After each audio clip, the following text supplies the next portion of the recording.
Untamed is going to be untamed. It's going to be a little crazy. I want to talk to my people. I want to talk to my brothers and sisters. We can have grace and humility in how we interact with other people. Oh, hot dog, look at you. And nobody talked about what's really happening. And let's have conversations about what truth is.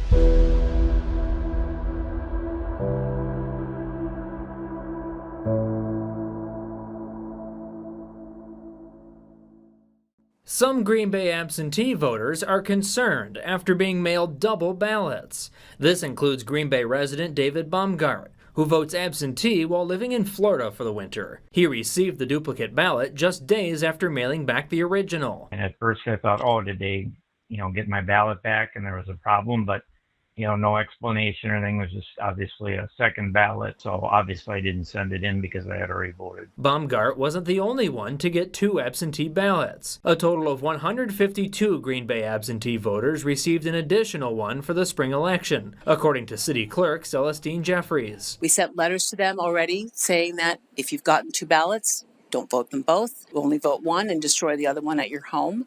We did get some phone calls, which is how we found out that we did that. Jeffries says absentee ballots were sent out around the same time that Blizzard Elsa came through the area. Because of this, City Hall was closed an extra day, meaning the clerk's office had to work quickly to get ballots out on time. Jeffries says mailing labels were printed twice, and ballots were sent out before anyone noticed the mistake. What we need to do is to just make sure that whatever gets printed on labels, that we put a check on that batch. It's literally a batch that these have been printed already. This incident brings up worries over potential election fraud within the city of Green Bay. I really don't think it's acceptable for these type of things to happen. So I would hope that whatever the problem is, they would figure it out and make sure that it doesn't happen again. And for voters like Baumgart, it makes him question the process. If I had filled that out again and sent it in, would they catch it on the other end? Or since this already slipped through the cracks, would I have gotten a double vote? To ensure votes don't get counted twice, Jeffries says election officials do a daily audit of the return ballots, followed by a ballot file audit. In Green Bay, Tony Langfellow, Fox 11 News.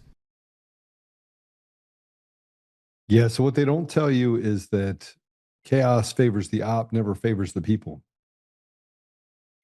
The more and more I get on this podcast and I sit here and I speak to all of you and I talk about election fraud. Here's how the system works. Here's how they stole the elections.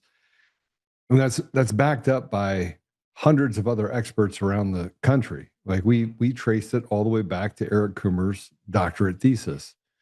We literally have now sent it to a couple of universities saying, hey, we need you to verify this information against this math. Is it close? And if it's close, how close is it? And if you were to convert that math over to the math related to elections, how close would it have to be? Would they hunt down a guy that was a drug addict that was headed to prison for 10 years? Would they hunt him down? And who would have hunted him down? Who would have been looking at doctorate theses? Well, we already know the answer to that question. It's the CIA. So we got the Central Intelligence Agency and some rogue agents inside of it that have been doing the bidding of really bad people for quite some time. And here we sit on our side trying to figure it all out. We go to ourselves, okay, what if the elections are actually stolen? We don't have to what if. We have all of the data. But you have this thing that's happening where they say safest, most secure elections in U.S. history. It's all misinformation, disinformation. But every day that disappears more and more. And what we were just dealing with just now was incompetence. And they said, oh, we had a snowstorm that came in, so that caused us to send out more ballots. That way they can cover their tracks. And you say, well, Joe, not everything is nefarious. Well, not everything that they're doing would not be considered nefarious. It just wouldn't. And here's something else everyone should know. You have secret ballots, which means they have no idea who votes. This is how you got to, 120 or 130% of the number of voters that they even have in Michigan that actually voted in the 2020 election. And 2022 was even worse. 2024, even worse in 11 different cities. They continually steal elections at every level, up the ballot, down the ballot. It doesn't seem to matter in all 50 states.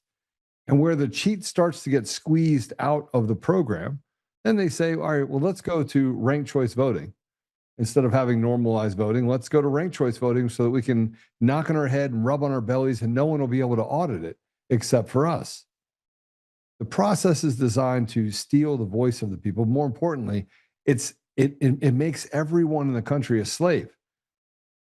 And every day there's a new story. You had, Dan Bongino came out and said, oh, he put a bunch of information out there that he knew was false just to see if he could figure out who the bad agents and the good agents are.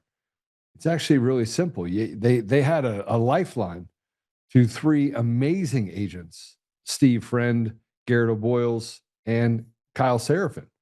They didn't use any of that. They betrayed those very people, standing on the side of some rookie stay-at-home mom whose husband is a power donor for the Democrats, Julie Kelly. And by the way, she's blocked me. Dan Bongino's blocked me. I mean, the whole little crew of, I don't call it the grifter crew, whatever you want to call them. They've all blocked me. And it's for me calling out simple things that, frankly, you can't walk past, like election fraud. Here we are, almost a year and a half into President Trump's second term, interrupted by a stolen term, which, by the way, thank God it was stolen because now it actually exposed all the theft across the country. But everything is just chaos. And I want to remind you that Tina Peters is serving 9.5 years in prison, while two Democrats that did were charged with the same crime, but theirs was more nefarious. Those two people got probation, community service. 9.5 years for the woman that actually was able to write 4 reports and show us very clearly how they stole elections. The fact that those 4 reports are not in the middle of a DOJ indictment of everyone that worked for Dominion voting systems by itself shows you that the process inside of our government is so rife with corruption and so disgustingly rotted out that there's not much left of it. And if there was, that'd be the first place you'd look. Above all else, Jeffrey Epstein, everything else, you would have made sure that the person that went to prison for Donald J. Trump would be out of jail, would be out of prison.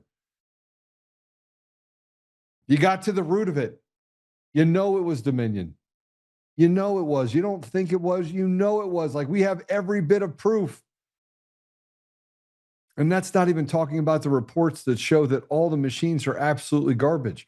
And the fact that mail-in ballots were used as the gas to the machines. Like, we have all the information. What are we waiting for? Now I'm going to give you an update on Tina Peters because it gets even worse. Go ahead and put it up. This is from Skiff. A Tina Peters update. The motion disqualified Judge Barrett from the Tina Peters case has been denied for her resentencing. But you're not going to, it gets worse than what I just said to you. It got denied for her resentencing. It gets worse. She said to the judge, she put it in a motion, the attorneys put it in a motion and says, a motion to have Barrett removed from the case. Here's my response. The motion to disqualify was denied by the very shit judge who illegally sentenced Tina Peters. The system is rotted to the core. So Judge Barrett, the piece of trash judge, and just so you know, a piece of trash judge among many, many pieces of trash judges. See, we need to not strip immunity from police officers. We need to strip immunity from judges. Take that away from judges. They're the actual problem we have in our country. Take away qualified immunity, build an entire unit, an entire judgeship based on just people from the community that does not allow for procedure to overwrite fact, which is in essence how these people try to get away from something. They don't like the way a trial is going. They'll sua sponte it and go back and rewrite a motion. And this happens on nearly every case. So there are good judges, but there are not a lot of them. Most of them are like this person, Judge Barrett, who said, "Hey, listen, I may have been angry when I did this, but it was because I heard stuff in the case. But I can be impartial, even though he wasn't impartial when he sentenced her." This is how ridiculous the entire process is. We don't live in a country that is run by laws. We live in a country that is completely off the rails. And frankly, they can murder Charlie Kirk. They can take shots at President Trump. They can do whatever they want. You have radical leftists that just willy-nilly make up laws, and we got to follow them. And frankly, most of our country has had enough. But we find ourselves in this same place, having to negotiate with the devil itself. We can see what the problem is. The matter is, are we willing to do something about it? And then they'll be like, well, you have another insurrection. It's not an insurrection. The system is completely rotten to the core. There's nothing left of it. Short of President Trump actually pushing the button and instituting martial law and getting to the bottom of it and trying 50,000 people for the crimes that they've committed, we're doomed. And we're not just doomed from the perspective of just you and I are doomed. Everyone's doomed. Because the simple fact is that when you push enough people into a corner, they will become vicious. And I know what they're trying to do. I know what they're trying to do. They're trying to drive us to a place where we fight each other.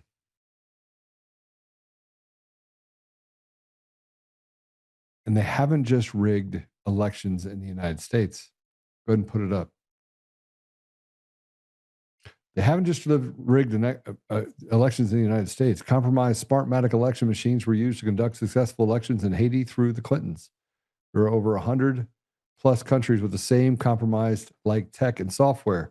This was a global operation to enact regime change around the world. They're still active today. When are we going to get to the part where we actually have had enough? We're starting to have meetings, and Colorado is going to be an interesting play.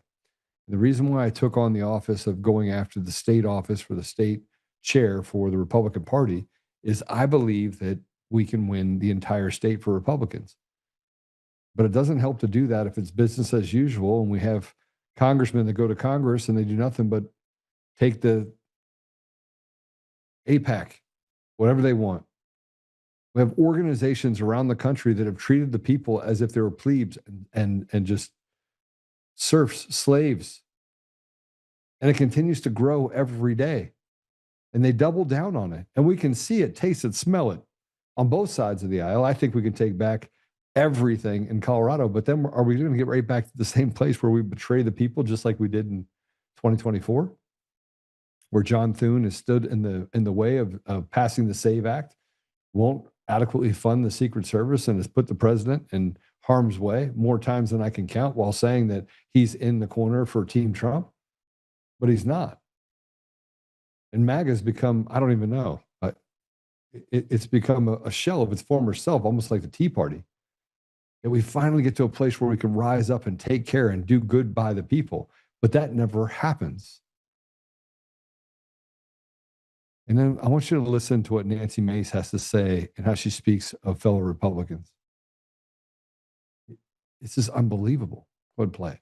Congresswoman, where do we stand on the investigation into Ilhan Omar? Obviously, there's some, questions regarding her citizenship. She's been referred to the Ethics Committee. Can we trust the Ethics Committee to actually be ethical and do the right thing? Well, what's happened so far? Like, really, I think the remark is always let the process play out, right? That's what they always say, and nothing never happens. I tried to subpoena her immigration records, her husband's immigration records, and it was Republicans that killed my motion. Yeah, and what's going on with that? Do you have any more insight you can share on that? As far as I know, nothing's going on, and nothing will go on. And that's Congress for you, because both sides protect the other. Yeah. Yeah. Thank you very much. Appreciate it. Both sides protect the other. Both sides. The system, show me a whistleblower, show me someone that's come forward to bring information about anything that hasn't been treated like a pariah. that hasn't gotten attacked by both sides of the aisle, the side that's supposed to stand up for them and the side that vehemently opposes them.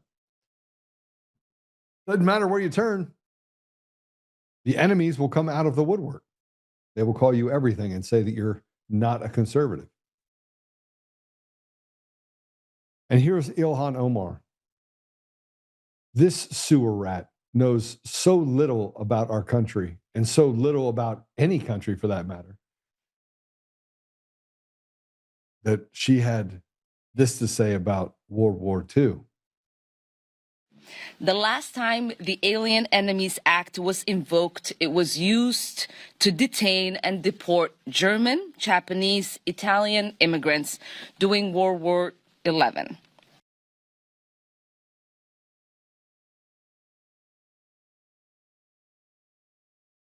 World War XI. World War XI. You know, they say that Somalis have an IQ in the double digits if you're lucky. But this is someone that sits in Congress that was able to bilk billions of dollars from the good people of Minnesota. World War XI. See, I'm old enough to know what happened in World War II and what the implications are of World War II. And this sewer rat, let's call her what she is, comes over here to this country, tells us we're all racists, steals money from the American people, sends it back to her country, tells everyone that she's actually a Somali, she's not an American. She infiltrated every part of our society. We've let it happen. And we finally push back and say, no, we haven't had enough. And this see you next Tuesday literally has no understanding of wars or anything. She has zero understanding about anything that has happened outside of the piece of paper that's put in front of her. And you want to tell me that our elections are not stolen? You want to tell me that they're not manipulated in all 50 states? I'm telling you that they're not only manipulated in all 50 states, they're stolen in all 50 states, and you are, in fact, a slave. And when you get tired of being a slave, I'll be here. And this is why they basically have my name marked on everything. I could change my name, like Mark Anthony or something. I should change it to Elon Musk and see if they actually block me. Well, we're going to have a conversation with Rich Guggenheim, who's, by the way, running for Colorado's 25th state Senate District 25 in the state of Colorado. He's a Colorado native. I've had him on before. He got blasted working for the government.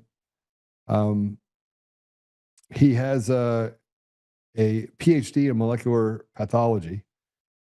He's been in public service. He was a former state master gardener program director and legislative program administrator from the Colorado Department of Agriculture, where he basically they went after him. He is a super good dude. Like, everyone calls me and they're like, hey, do you know Rich? I'm like, absolutely. Dude is amazing. And he's super smart.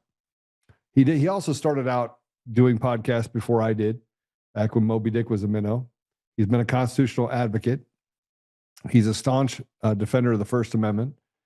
And he has also worked on child and parental rights. So he was a legislative director for Gays Against Groomers. And he advocated at the White House and at federal levels for protecting children and the integrity of Title IX. He is a whistleblower and he is a reformer, and he has stood on those grounds, and it's cost him dearly. And so with that said, Rich, welcome to the show. Thanks for having me, Joe. Well, we got a lot going on. I want to play this if I can really quick, because we have you talked about a second disciplinary hearing against you for exposing them using federal dollars to fund DEI. And you are probably the most driven, morally and ethically driven person that I've met. Like, you are straight down. It's like, it's black or white. If it's over here, you can't do it. If it's over here, you can do it. But they've come after you pretty hard. And I want to give everybody an idea before we go into that. I want to give an idea of what's going on. And so I'll do it in your own words. This is just 2 weeks ago. Go ahead and play this cut. Hey everyone, it's Rich. I am the Colorado whistleblower and also your candidate for Colorado Senate District 25. I'm coming to you outside the Colorado Department of Agriculture this morning, where I am here for my second disciplinary hearing. They decided after we had our first disciplinary hearing following their investigation and all of the evidence that was presented, there was an opportunity for my attorney and I to respond to that.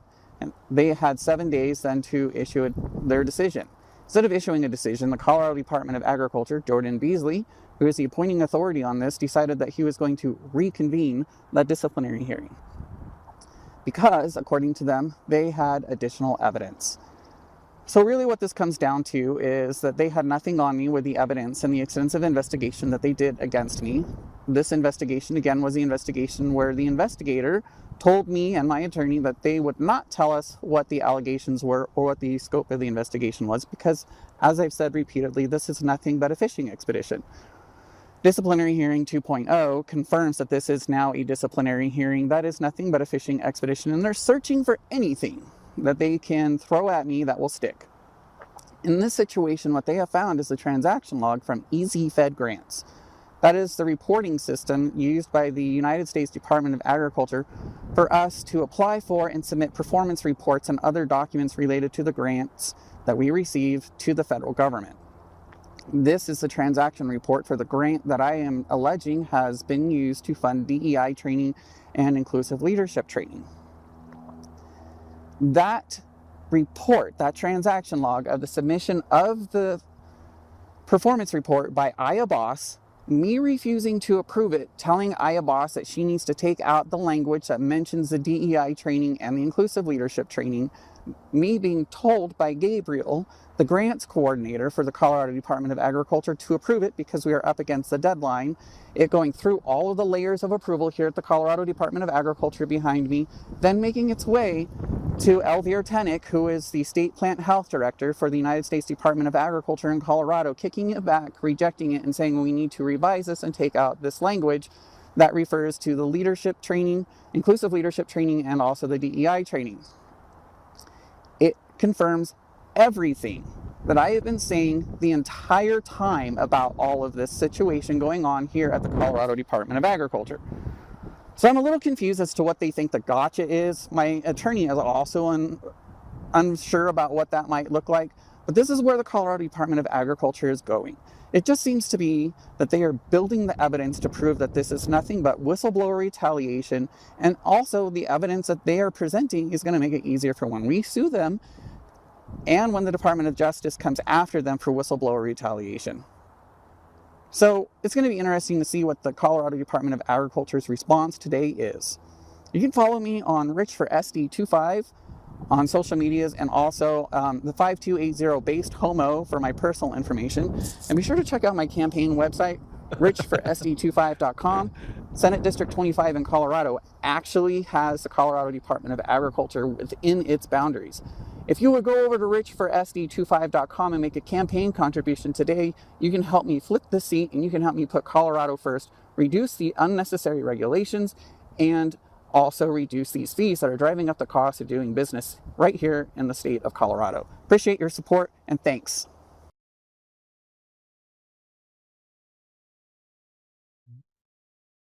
Has there ever been a history of a whistleblower that has not been retaliated against, that it's gone well for? No. I think in every single case, I keep telling myself, it's rough, it's not fun, but at the end of the day, justice will prevail. And one of the things that I think is going to be great, Joe, is when all of this comes out in disciplinary hearing 2.0, as I call it, they asked me if I had the email from the grants coordinator in the commissioner's office telling me to approve the grant. And I said, I don't, because you placed me on administrative leave, and that means I don't have access to my computers for work. And I said, however, I requested it twice in a Cora request, and you did not give it to me. So if you can provide that evidence to me, I would love to have it so that I can turn around and show that the state of Colorado's Department of Agriculture is not complying with Cora requests, and they are withholding information that the public has a right to see. So what's the outcome now? That was 2 weeks ago. I'm still on leave.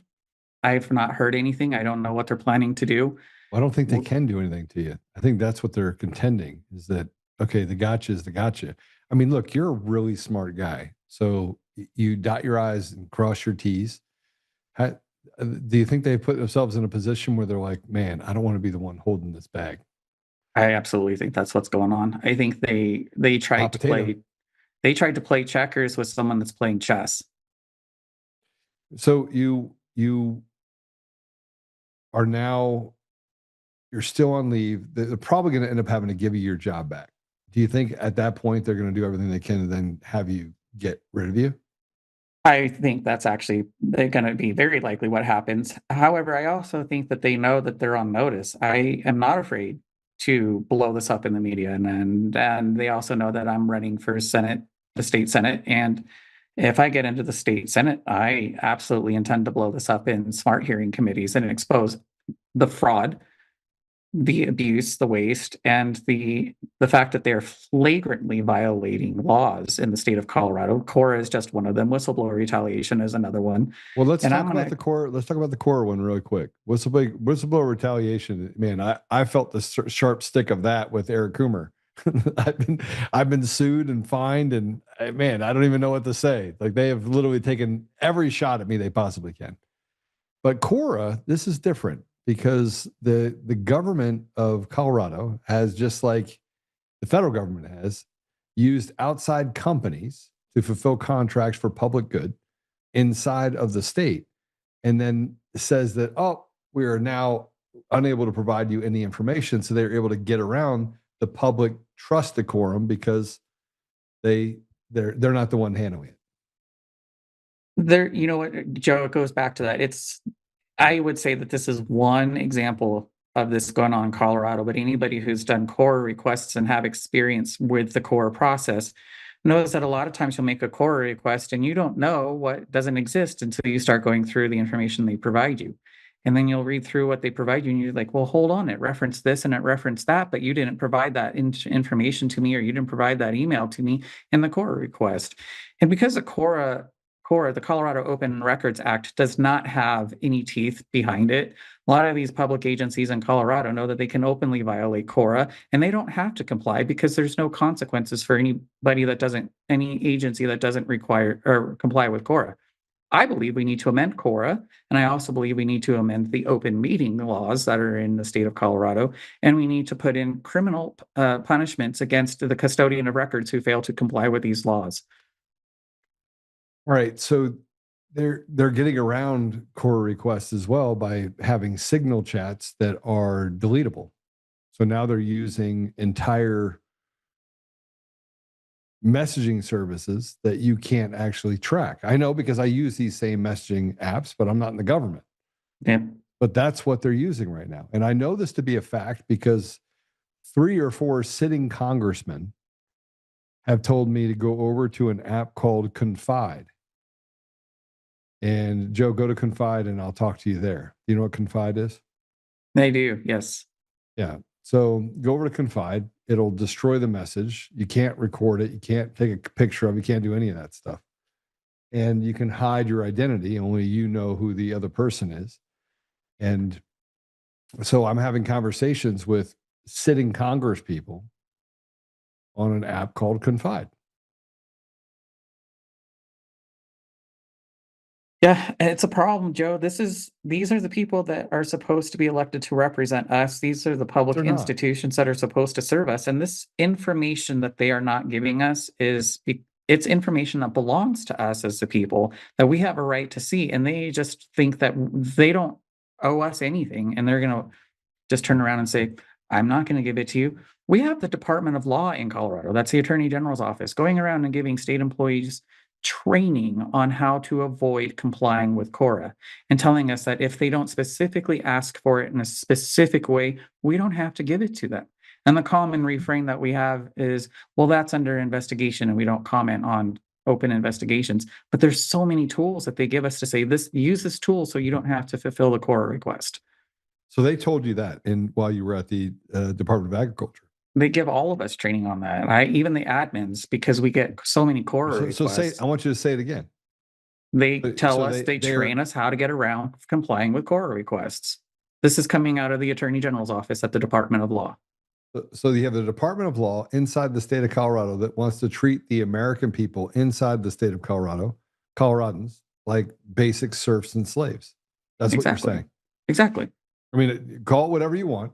Is there another word we could use to describe the people as they're being treated by these people? It is, it's almost like we see these No Kings protests happening, and yet the Democrats in Colorado and all of these people that the governor has appointed and are in all of these positions appointment in all of the branches of the executive branch, they just think that we don't matter. We're just the people and we can just go away. And if we don't like the way we're treated, go pound sand. So it's actually not of the people, for the people, by the people. No. It's of a select people, for those select people, and to hell with the rest of the people. And it's all in who you know. We have such a degree of nepotism in the state government. It's disgusting. Sorry, I'm gonna put this up real quick. Slaves. That is all you are.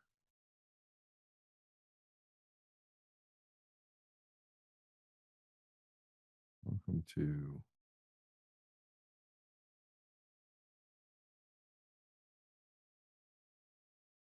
that should get people mad. Sorry, I had to put that up real quick.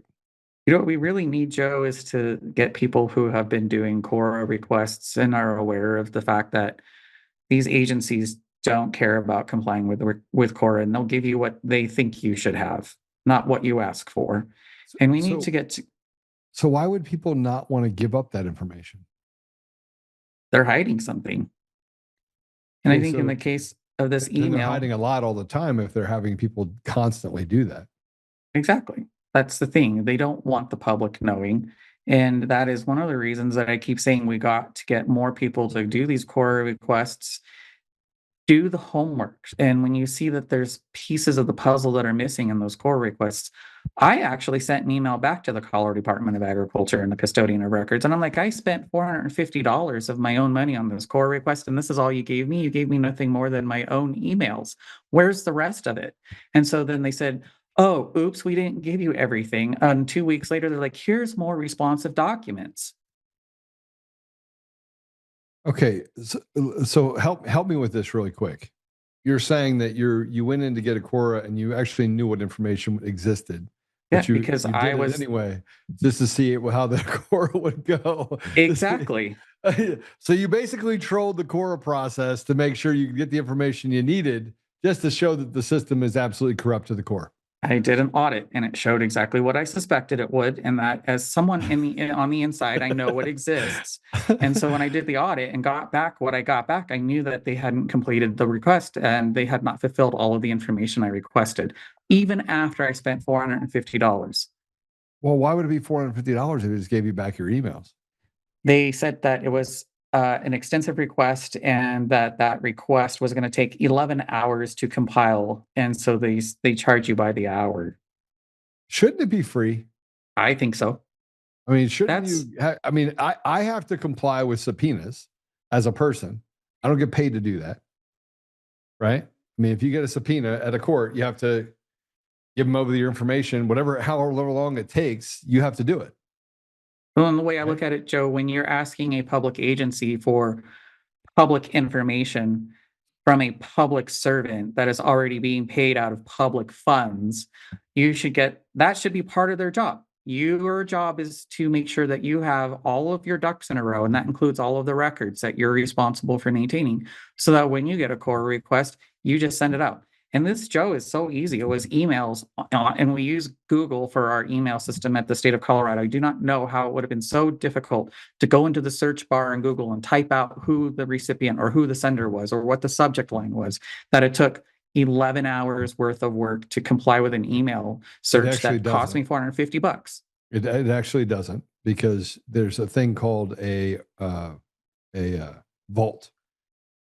Right. And you go into the vault system on the back end of Google and you put in those search terms and it'll spit out everything. And then you just put the download button and it downloads them into a file. It takes less than 20 minutes. Yeah, I agree. And the thing is, even if it is a very extensive case where it's going to take a lot of time, that public servant is already being paid by the people, and that should be part of the job. It should not be another Well, they're not going situation to work where extra hours, right? Well, not after 4 o'clock in the afternoon. So you're just subsidizing the hours that they're already working because they can't work more hours. Well, they're getting paid more than their hourly paid. Yeah, and I just don't think that's right. I see that as our state agencies are double dipping. Well, they are, because they want to make the punishment for the people. They want to punish people as a deterrent to say, look, if you give us money, we might not even give you what you want. But if you give us money, we'll go ahead and we'll give you this information. We'll give you what we think you should have. Yeah. I mean, look, Rich, we've gotten to the place now where there's the government in Colorado does not work.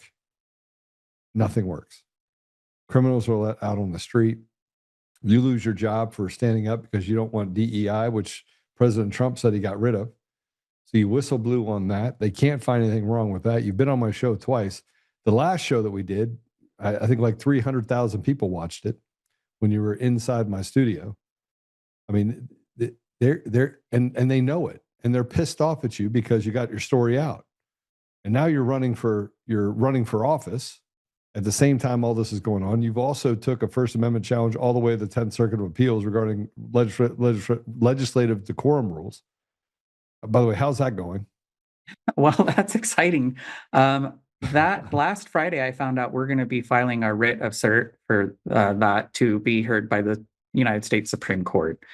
And if the United States Supreme Court takes it, and I hope they do, I totally think this is another case of the Colorado legislature losing in the United States Supreme Court. They have a worse winning streak, a losing streak, however you want to look at it, than the Colorado Rockies at this point. They're going to be 10-0.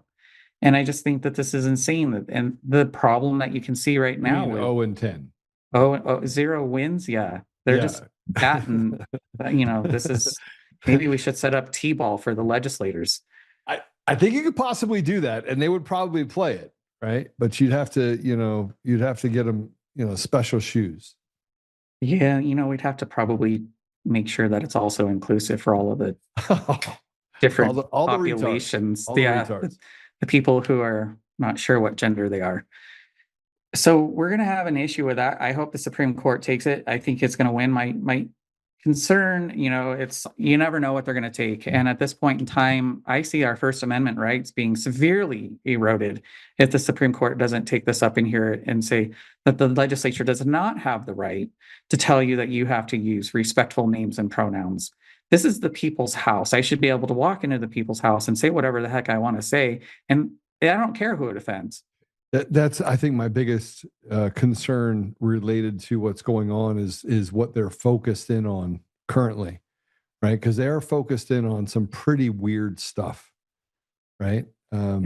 From letting sex offenders walk free if you don't rape more than 3 children. I think we talked about this last time on the podcast. To a bill that would limit the distribution of single-use plastic utensils at restaurants. That's the most important thing to the people of Colorado, isn't it, Rich? That's what they're telling us. I was just down at the Capitol on the floor of the Senate, and they're arguing about how we, the people, should not be allowed to have access to plastic cutlery when we go out to eat. And yet there are the senators, the Democrat senators, sitting there on the floor eating their lunch using plastic forks. It is just absolutely mind-blowing, the level of hypocrisy. And I just said, forks for me, but not for thee. And this is where we're at. And they want to say that in the legislative declaration that's at the front of the bill, it said that the people are fed up with getting more plastic than they need when they go out to eat. Nobody asked me. How is that even a problem? You have people being murdered on the streets. You have people that have the fen-ben, right? The fentanyl ben that are on. Crime is out of control. They had 25 murders in Denver in 30 days last month. 30 days, 25 murders. The Democrats' focus on this right now is that if we start locking up the criminals, we're going to victimize the criminals. And so instead, they try to deflect and they try to say, oh, well, we're going to go ahead and we're going to make it so that you can't have plastic forks because, oh my gosh, plastic is going to hurt the environment and fill our landfills. Plastic forks. And so, I just don't understand why the people in this state haven't woken up to this level of insanity. And I'm sitting there on the floor thinking the level of hypocrisy on this. You're literally in real time debating a bill about limiting my right to have plastic forks while you are using a plastic fork to eat your lunch. I mean, look, it makes perfect sense to me. I got home and they gave me 4 spoons and I was so pissed. I was like, you know what? I wanted 3 spoons. I only needed 3. I had 3 dishes. Why'd you give me 4 spoons? Rich, I don't actually know why you're upset about this. I just read it and it's perfectly reasonable that's what the people of Colorado want is they want less spoons. Less spoons. I guess I'm just going to have to learn how to eat my ramen with fork chopsticks. I don't even know what to say here. I'm completely flabbergasted. Well, everything that comes out of it, and it's because we have stolen elections, by the way, just so everyone knows. 100%. Nobody would elect these people. These are unelectable people. These are the dumbest human beings known to man. These are the retarded of the retarded. Just imagine if you had somebody that was so retarded, so stupid, that you're like, man, you are really stupid. And then take it to where 2 stupid people have a kid and out comes a super retard. That is what we have in the legislature. What? We call her Senadora Gonzalez. What? Every other thing that comes out of her mouth is or and there's several senators that are like that. And I just think how somebody that is so ineloquent of speech could wind up winning an election becoming a senator for the state. She didn't. They appoint them. They cheat on the elections. This is the most retarded thing. Look, the judges are even worse. I mean, the judge that I have in the Cooper case, who, by the way, is violating my rights and telling me that I can't have an attorney. Like literally, this just happened. Said you can't. He's not allowing my attorney to represent me. This, which is completely. It's. I don't even know what to say about it. It's the craziest thing. And we're appealing it. We'll end up appealing it and winning. But what they're doing right now in the state of Colorado is turning it into the biggest circus. And I don't know how it's going to end, but the more and more people, I have a sitting judge that wants to come forward. I'm trying to figure out how to have that sitting judge come in where nobody would know who the judge is. And I have other previous judges coming in as well. And now I have ex-DAs and I've got attorneys that are all coming forward and saying that, Joe, the Colorado judiciary it's gross. Like it's so bad and it's so disgustingly corrupt that they don't even see the sitting judge. The sitting judge does not see a way out of this without cleaning off the bench. You talked about legislative immunity. We talked about that before, you and I have. I think we also need to remove that immunity for our judges. Yeah. I think, anybody in government, just get rid of that immunity. And that qualified immunity is one of the reasons why they feel like they have carte blanche power to go and violate the rights of the people. Well, it gets worse and worse and worse and worse. It never seems to end. That's, Joe, one of the things that I would say to people in Colorado is you hear these stories and you hear it over and over and over. And there's just everywhere you turn, there's corruption. Everywhere you turn, you see the rights of the people being just decimated by our legislature and our governor. So the 3 branches of government are completely corrupt. And one of the things that I would say is don't give up hope. This midterm election is going to be so important for us. We need people to get in there. I say donate. I say volunteer, knock the doors, make those texts, send out those calls, have those conversations with your neighbors, get involved and vote, damn it. We've heard that before, vote. And it is so mind blowing to me that we have all of these Republicans who won't even get up off their butt and get off their couch and go fill out a ballot that is literally hand delivered to you for most parts of the state. That's got to go away too. We've got to get away from mail-in ballots completely. I agree. I think we need same day ballots and I think we need paper ballots and I think we need in-person voting. And with an ID. I don't know. I'm not a woman, I guess I can't figure out how to get my birth certificate to get a driver's license. Nobody that's has what they. problems with this. They think black people can't use cell phones, and they think women can't actually go get their driver's license and stuff to reflect the new name. I don't even have a word for it. Here's the thing that you can do. You can sit outside the thing and be like, click, here's another voter, click, another voter, click, another voter. And you can have counters tell you how many people walked in to vote at a precinct. Click, click, click, click. All right, we had 20,000 people or 2,000 people came in. Click, click, click, click, click, click. 2,000 people gave their IDs. Boom, away you go. How hard is this? It's not hard to have safe and secure elections. It's not. No, but we have a problem. It's absurd. The stupid is running things. It is stupid. And I don't know that I see, until we get the right people in place at the Secretary of State's office and we go that route. And I think I'm very frustrated with John Thune. We've got to pass the SAVE Act. I don't understand why that's He's a traitor. So difficult to do. Until we do that, we're never going to have a safe, secure election in our country. And, all of these people on the Democrats are saying, we've got to protect democracy. And then you got all the Republicans that are saying we've got to secure our elections. And neither side are doing it. And as Congresswoman May said, each side is protecting the other side. And that's got to absolutely stop. You don't work for each other. You work for the American people. What's it going to take, Rich? You think we're going to go to war?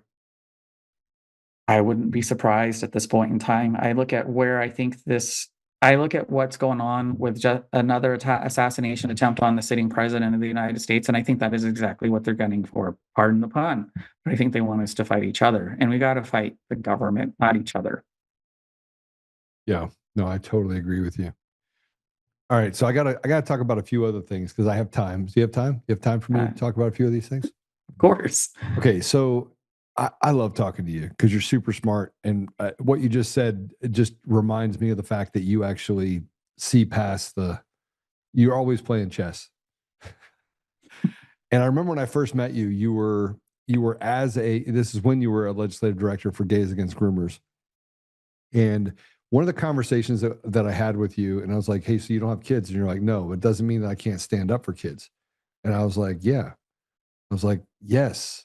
And they were basically trying to mule the gay and lesbian environment. And by the way, they've hijacked that too, just so you know. Now it's I don't even know what, WTF. What'd you call it? LGB OMG WTF plus. Yes. Yeah. And you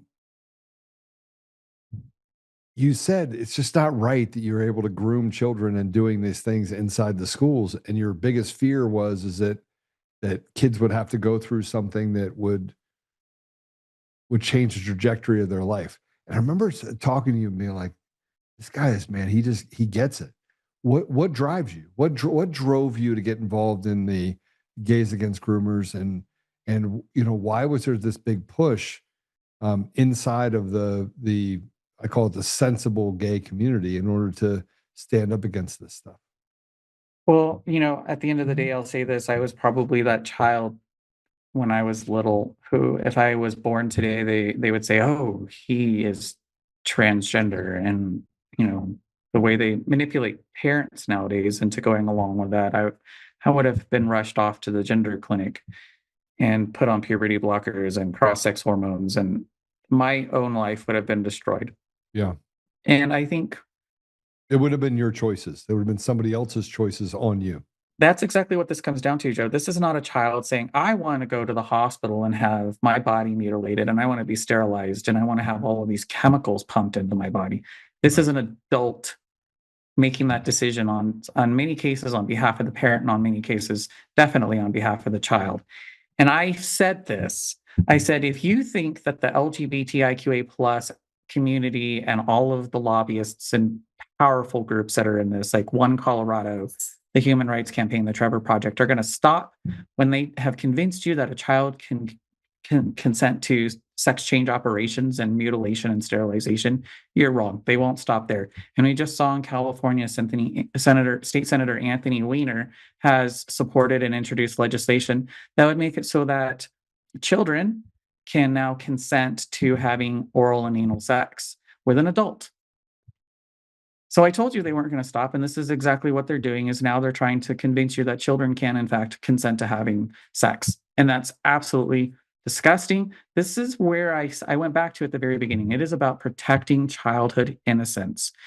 And this is a huge step in that direction. And at the end of the day, that child who goes through this gender ideology stuff and winds up on these prescription drugs and winds up having these surgeries, we have robbed that child not only of their future, but their freedom and their liberty to grow up and become happy, healthy adults. All right. So how do we stop it? How do we stop this? First of all, they're not even admitting they're doing it, but they're doing it. Like everyone knows it. The parents know it. 20% of the kids are now in homeschool environments because the parents know. So how do we stop it? And we just short of getting 75, 100, 200 men to stand outside the school and take the name and addresses of every teacher that's in there that has a pride flag. Well, you got to do that. I think that is an important thing. I know dads that have done that. It is going to be the dads who show up to the school board meetings. It's going to be the dads who show up to the state legislature and fight for their kids. If you don't take the time and show up to fight for your child in the schools and in the state legislature, guarantee you that you're going to make time to fight for your child, because the state is going to come take your child away and you're going to have to go through the family court system to try to get that child back. And it is almost impossible to win at that level. An ounce of prevention is worth a pound of cure. I encourage people to get out and vote. Vote for the candidates that you know are going to fight to protect your child. Vote for the candidates that you know are going to fight for family rights and parental rights. Vote for the candidates that are going to stand up to this kind of insanity and say, we aren't going to listen to the LGBTIQA lobby. We aren't going to listen to the teachers' unions. We aren't going to listen to the medical industry, because they're all the ones that are profiting off of this. We're going to shut them down. We're going to put them in their place. And we're going to say, we're going to protect families. We're going to protect children. We're going to protect girls and their rights. And we're going to protect sex-based rights for girls on the courts, on the fields, in the bathrooms, in the showers, and in the locker rooms. This is where we have to stand up. And I'm so tired of the men. It is time for the men to be men. It is time for you as dads, as husbands, as fathers, as uncles to get in this fight. Well, look, I think that there's never been a time I've had a conversation with you that I wasn't intrigued about the way that you see things. Like, you see things pragmatically and from a lens of just right versus wrong. So let me ask you this last question, because it came up, and then I'll let you go. Do I look like an anti-Semite? Have I ever acted as an anti-Semite? Not to me. People, Joe, look, people are going to say... I did say the synagogue of Satan, but it's in the Bible twice. Actually, it's in the Bible 6 times. But I don't think that's anti-Semitic. But Joe, one of the things that I've learned with the Democrats is they are wordsmiths. They love verbal gerrymandering. That's why they use things like gender. They're verbal gerrymandering, and they're going to be masterful at taking words and phrases out of context. I can't wait to see how the Colorado Times Recorder or Kyle Clark picks up on some of this. One of the things that I've learned in this process, hey, look, Kyle Clark, I've said it to him before. I'm like, don't mutilate and sterilize your daughters. You seem like the type of father who would. But at the end of the day, one of the things that we have, I say this all the time, what other people think and what other people say about me is none of my business. I don't care what you say about me. I have a mission. Your opinion and what you think of me is background noise, and it's designed to distract me from my mission. And that mission is right now to protect children, protect families. And I'm focused on my campaign because I want to win, because I want to get in there. I want to hold our government accountable, and I want to fight to make Colorado affordable, reduce the regulations, reduce the fees, and protect our constitutional freedoms. Well, I think I'm going to do everything I can to make sure, by the way, I get you elected. So I know you have the primary that you're going through right now. Who are you up against right now in the primary? I don't have a primary. I'm going straight on to the general. Are you really? I am. Yeah. All right. So I'll be stumping for you. How do I, we got to get the Democrats to vote for you too. And in your district, it's like 55% unaffiliated. We got to get them to vote for you too. So here's how, I'm going to just give you a little advice really quick. This is how I think you win, right? Give the people a voice. Go into that district and say, look, let's have a town hall. Tell me what you need. Then commit to each and every one of them that you will take whatever it is that is important to them, that you will take it to the legislative body and you will fight for them. And if you do that and say, look, what do you have to lose? Like, what do you have to lose? Because frankly, what's happened thus far up to this point has not been good. So if you do that and you walk into that area and you talk to the people that are poorest among you, I promise you, you will have an immense amount of success. And I'll be there. Just let me know, and I will be there. I will literally stump for you. And that what comes with that is both good and bad. I appreciate that. Yeah. I think those town halls are important, and that is part of the plan. Both real in-person town halls, and I plan to do town halls on X so that people can tune in on X and say, look, I might be at work, but I still want to make my voice heard and ask you questions. But even Google, do like a Google Meet deal. You can literally get 70, 80, 90, 100, 200 people on there. I do town halls twice a week now, just to talk to people that are on the CRC, ask them questions about what they need related to the state party. But if I'm the state chair, you're going to have plenty of money, and we're going to have plenty of ability to win this race, because I'm going to go get it. I'm going to go get it, and we're going to win back the entire state. We're going to win everything, man. It's going to be like Christmas. We're going to win all 64 counties from the bottom to the top. It's going to be all Republicans. Now, the Republicans, if we do this, you only got one shot. Like, you can't have that tomfool. You can't go into the poorest neighborhoods in Denver and say, we're going to promise to do these things, and then ignore them, because they'll get you out as soon as they got you in, right? But if you honor them, and you go back to the community and say, look, they're fighting me on this and this and this, and then you ask those constituents to come to the Capitol and help you fight, man, and you empower them to get involved. You've never seen a more powerful group of people. And yeah, many of them will be Democrats, right? But they'll switch. They'll switch hit, Rich. Joe, I've already seen it happen. I had a conversation the other day with she is a San Francisco Democrat lesbian, and she called me up and said, I saw one of the posts that you made in your stance on this issue. And she said, I want you to know I support you. I'm going to get all of my lesbian friends to support you also. And so I think when you just say, look, my job is to represent the people, and I can't do that if I'm not willing to listen to you. And as a woman, I want you to know that I know what a woman is, and I'm going to fight like hell to protect your rights as a woman. Yeah. Awesome. Rich, thanks, brother. Thanks for coming on. How do people find you, and how do they support you? My campaign website, Rich4, it's spelled out FORSD25.com. And on social medias, SD25.com, except for Threads. They just suspended my account.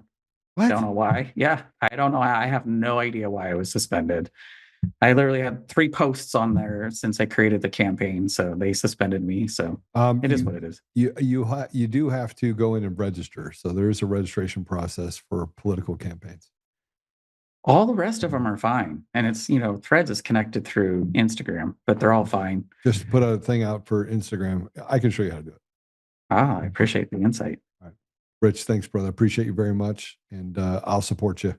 I have to support a lot of people, so I'm probably not gonna max out for you, but I definitely will send you a donation. Well, I do appreciate that. Thank you. All right. Thanks, brother. Appreciate you. Take care. Bye.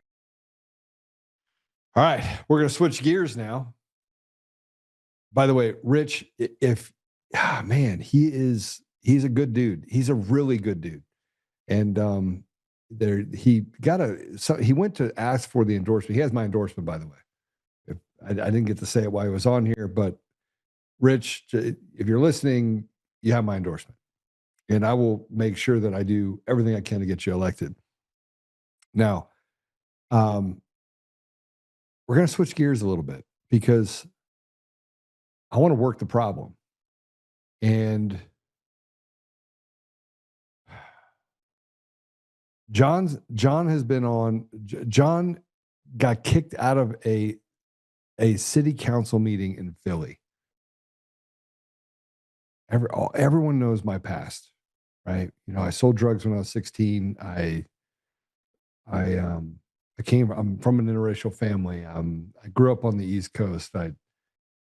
My brother was murdered by a police officer in 2017. I mean, the whole thing. And my brothers hated the police. FTP was literally tattooed on my brother's arm.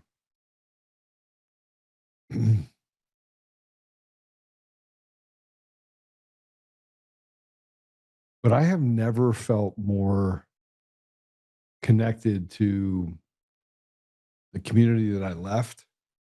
And I mean, I grew up in the hood. I've always felt guilty about the success that I've had, the things that I've been able to accomplish. But more importantly, I felt like there's this gap between, there's this power.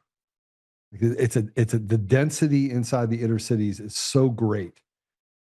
And there's this power that can come that we don't even realize how much power we have. And the only time we actually see the power we have as people, if we set aside economics, right?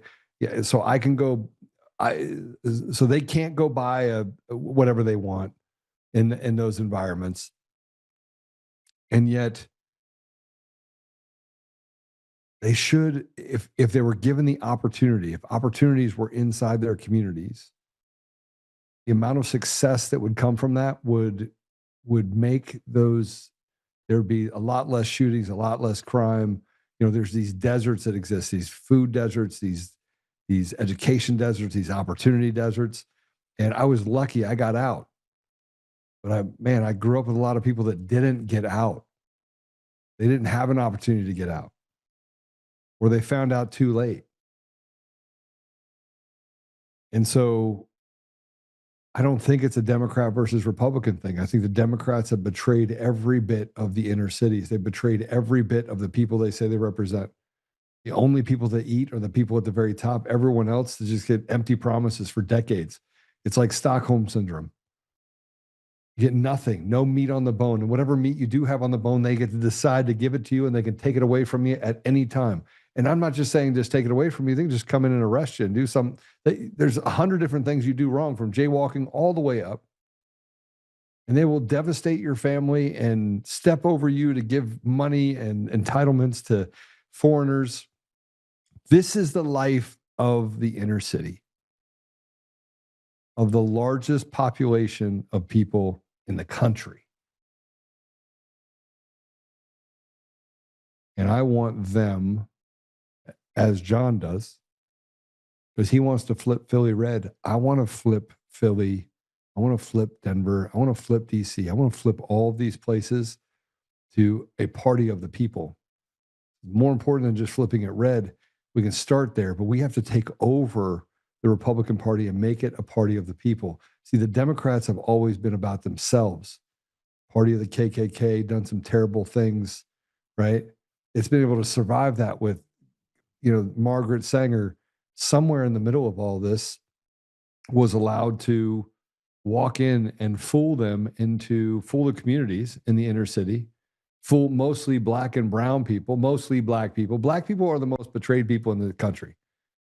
And I'm sorry, by other black people and white people, white liberal women mostly,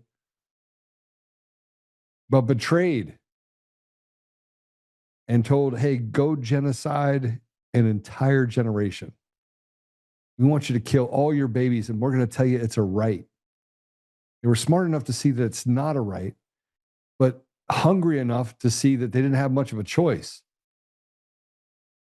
You take away choices, take away hope leads to high crime. There's just a bunch of things that happen. And when you treat people like animals, you're not going to expect them to come out the other side any other way than how you've treated them. We perpetuated this problem. We've allowed it to happen, but the Democrats have literally drove their own community into the dirt. And John is trying to do everything he can to pull it out of the dirt. And he's saying, hey, you have a choice. So the next hour is devoted to John. And I wasn't going to go 2 hours, but today I am.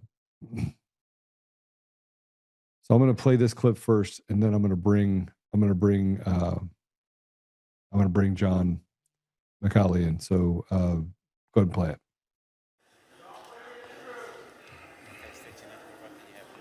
Good morning, everyone. My name is John Allante McAuley. I'm with a grassroots organization called Flip Philly Red. We're here to offer you something different because you've been voting Democrat for the mayor's office for the past 70 years. In regard to these ICE out bills, they have statistics coming out of the country of Sweden that says because of their open border policies, that 1 out of every 4 women can be expected to be raped. These are things that I think as city council make it difficult for ICE to find. Listen up, everyone. I need time back Listen on the clock. up. Listen up. Listen I need up. my minute back. Listen up. No, I need my minute back. No. They Listen interrupted up. me.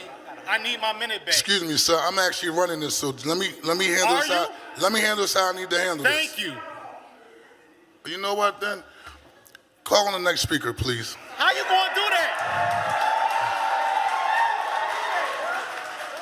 Call on the next speaker, please. Stephen Bronskill. Call on the next speaker. Stephen Bronskill. I believe in the right of freedom of speech, but not disrespect.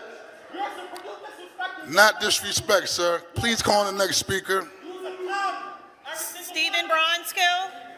Lisa Volta Zaloom, David Alexander Jenkins, Jackie Zaneri, Lynn Landis, and Robert R. Thank you very much. Please call the next speaker. Now let that run viral.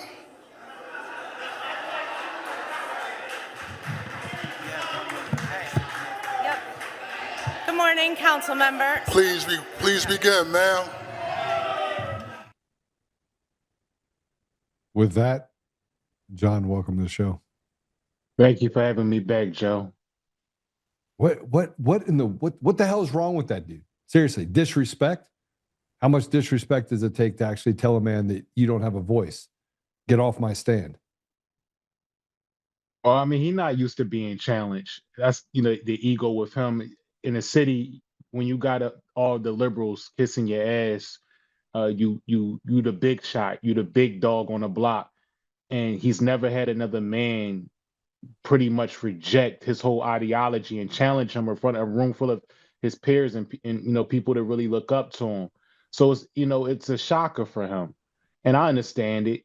But he's in a lose-lose position. If you let me speak, I educate everybody, and not necessarily the people in the room. Yeah, but once again, like that's being recorded. I get to show hundreds of thousands of people online.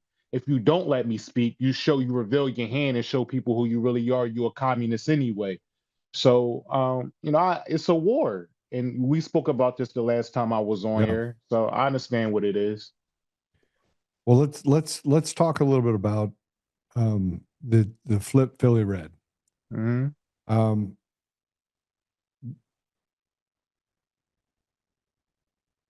Philly is in a bad place. I mean, it's in a bad way. I mean, let's just call it what it is. It's crime ridden. You depending on you flip a coin whether or not you get robbed, raped, killed, shot at, stabbed. It's a mess for sure. So when we look at how messy it is, let's trace it back. You now have hurt people, mm-hmm. right? And they got an entire city filled with hurt people that are broke, desperate, don't have anything, education's through the toilet. I mean, the only thing that they have to take, right? The scraps have become smaller, and this is indicative of why crime goes through the roof.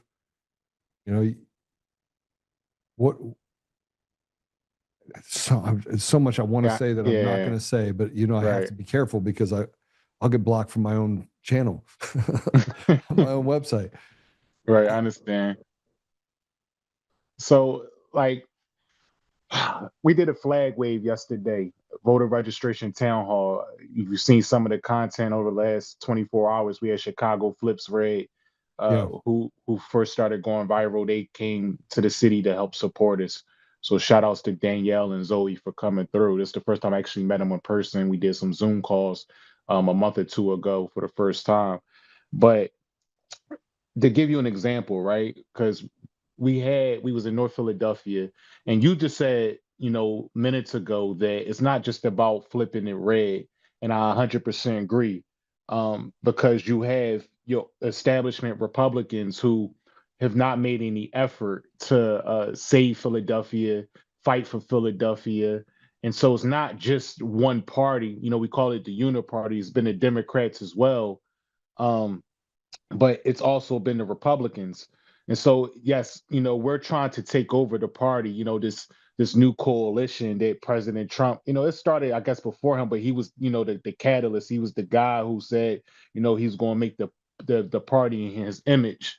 And so it was a black woman out there, and 92% of them voted for Kamala Harris in 2024. And so, right, so it was one black woman that was out there at the event. I don't know how she, whether she just was, I think she lived in the neighborhood. And so she was out there listening to us speak at the town hall. She gave us an open air. She saw us waving our flags, American flags, Trump flags. We had our Flip Philly red gear on and our Big Ten up.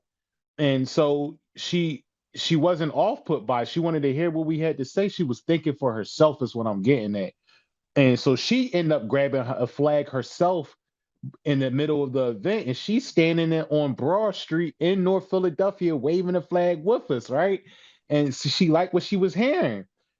That's thing, I don't know if it was her mom or her auntie who came during the event at some point, saw her, made her put the flag down, gripped her up by the arm, and dragged her off. And she started fussing at her going down the street and told her, "We are Democrats."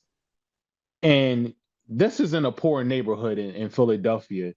And the anger that she had at her daughter for thinking for herself is you could tell why the city is the way it is because auntie and mama is ignorant. And a lot of the men, they're ignorant as well. And they want to remain that way. They want to fight for their poverty. So when you got the Democrats' message is, lack of resources, which is BS, because we always ask, where does the money go? If the Philadelphia school district is facing a $300 million deficit right now.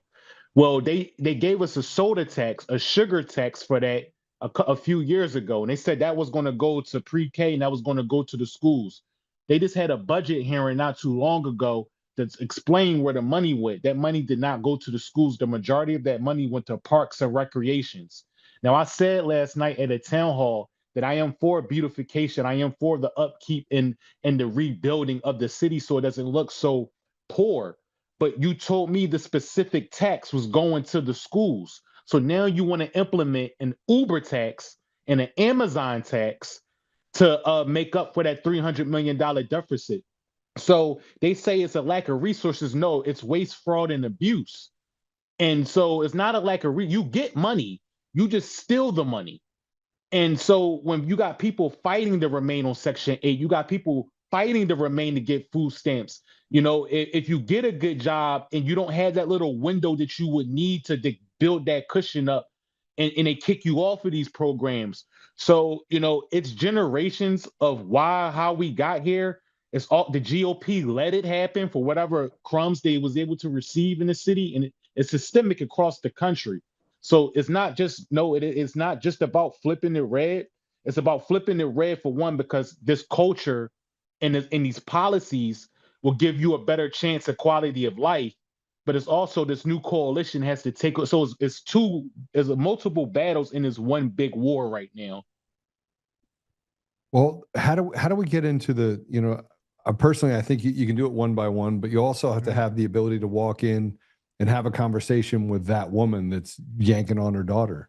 Like, why are you Democrat? Right. And there's so much entrenchment because they're so afraid. I mean, they're so afraid of who's causing. They were told that stab that they got that's still stuck in them, it's a piece of, they broke it off. Right. And it's infected, and they think that it's the Republicans 2 districts over that did it to them. When in actuality, it's the people that say that they're there to help them that have actually done it for them and done it to them, right?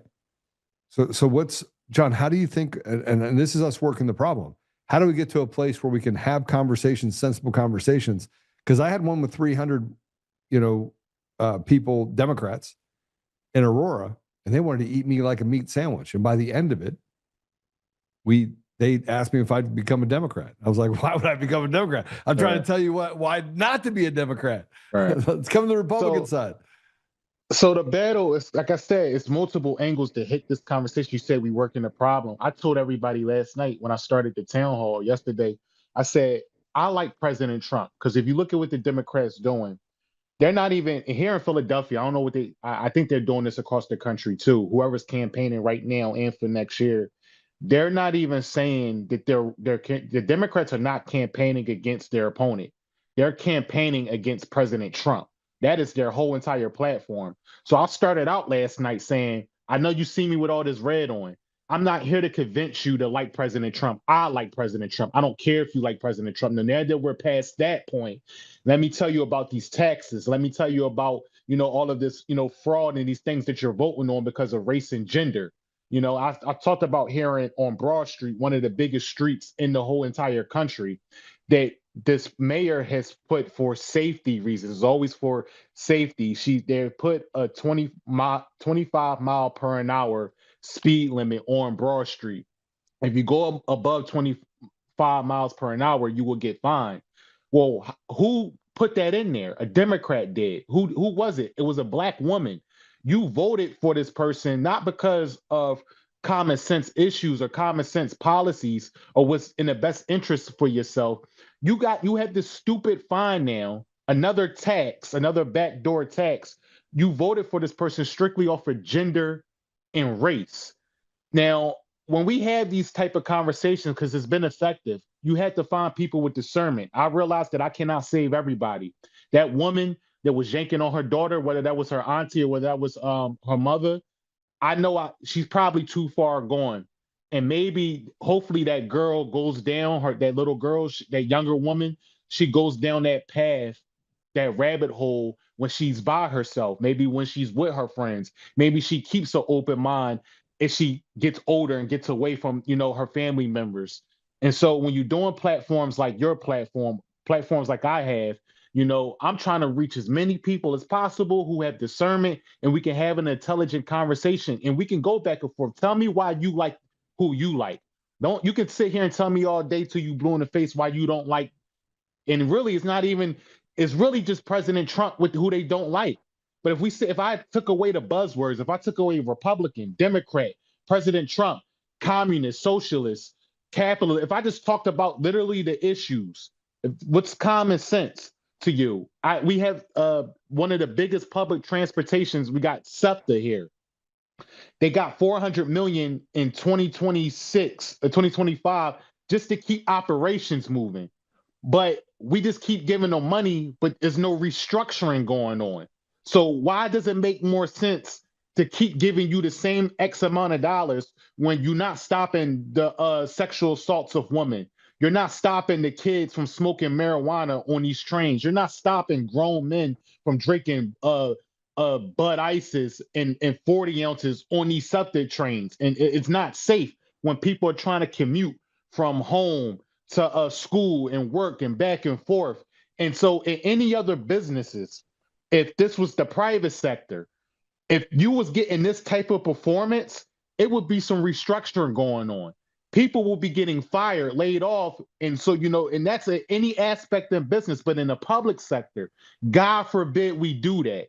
Here, she's trying to give us the Uber tax and the Amazon tax. This is an alternative to SEPTA because SEPTA is not efficient and it's not safe. But you want to tax people from using Uber or using Amazon, make it harder on the working class. You want to do these things and say that this is the better way. This is insanity. This doesn't make sense. And so it's just explaining that and having a conversation and hoping you can change hearts and minds. Well, there's got to be a better way to get through to them. There's got to be a visual way that we can get through to them that they're experiencing, right? And yeah. While I was sitting there having conversations with these 300 Democrats now almost 10 weeks ago, I had to bring it down to the basic level of compare and contrast. Now, again, I have 300 people.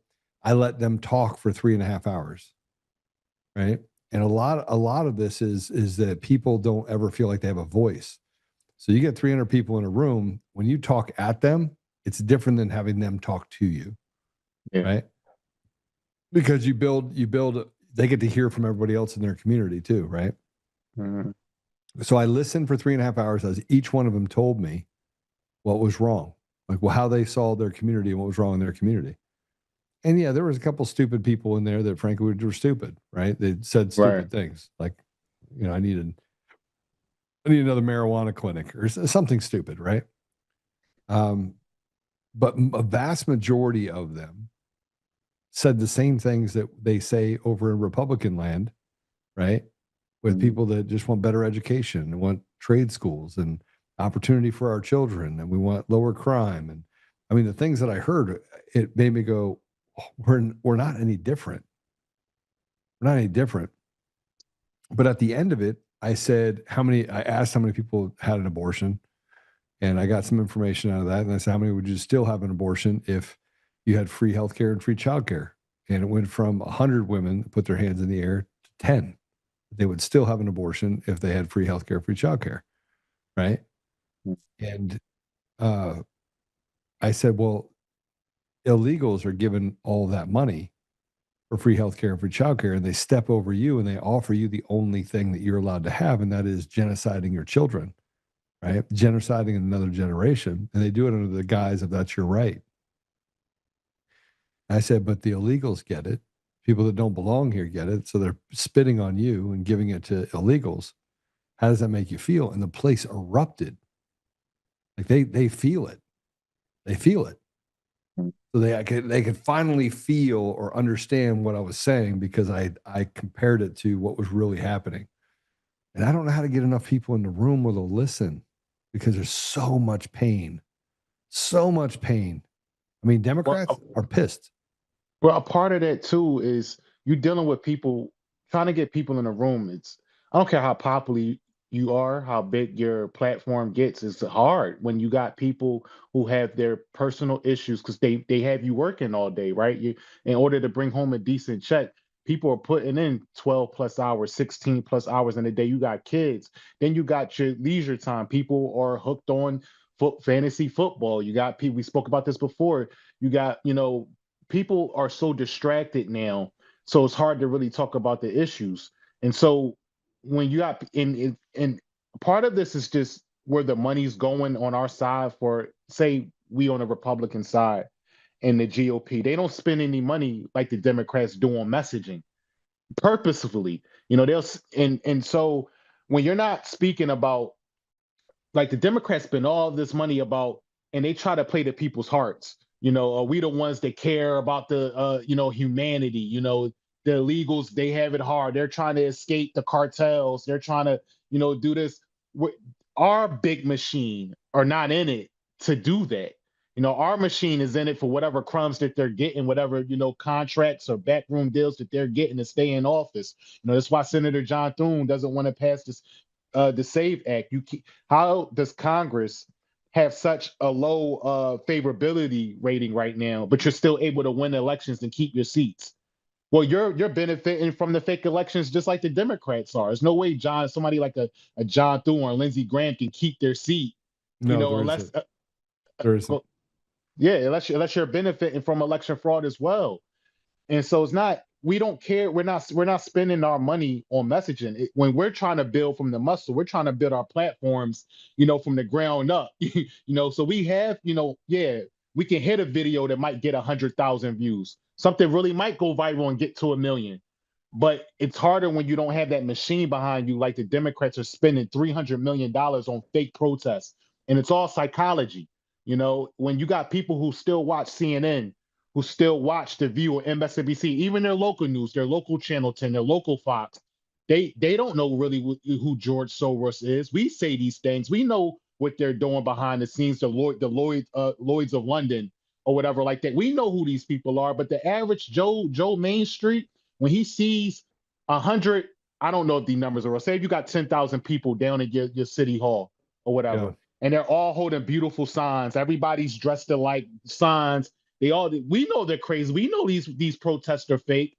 but that's $300 million that they spent of our money to make the psychology that play. It's hard to compete against that when our side isn't spending not nearly none of that to compete with messaging. Well, this is, I think, one of the things that led me down the path to get a platform that gave me access to, personally, it gave me access to TV, radio, billboards, everything for pennies on the dollar. And, you know, my company had done business with these other companies, and I was like, all right, I need to go do this. And so I did. I bought into this platform.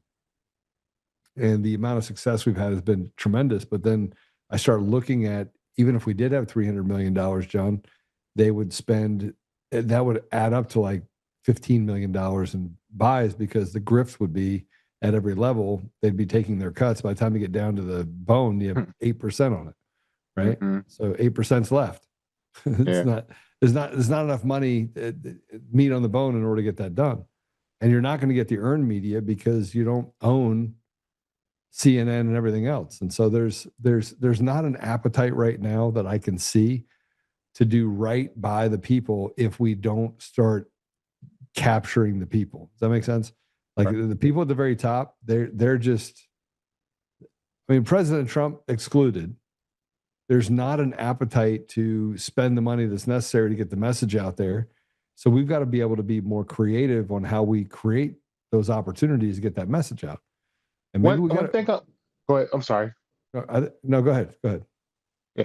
I was going to add to this. Sometimes because me and you, people like me and you, we so deep into the fight, and we don't never take a moment to look up and breathe, right? We're in the middle swinging our sword every day. We wake up. We don't have to get motivated to do what we do. No. We wake up and we're going. We're trying to learn at the same time, retain at the same time, and we're going out there producing it at the same time and giving you a product to where you can learn it. And the news cycle is so quick.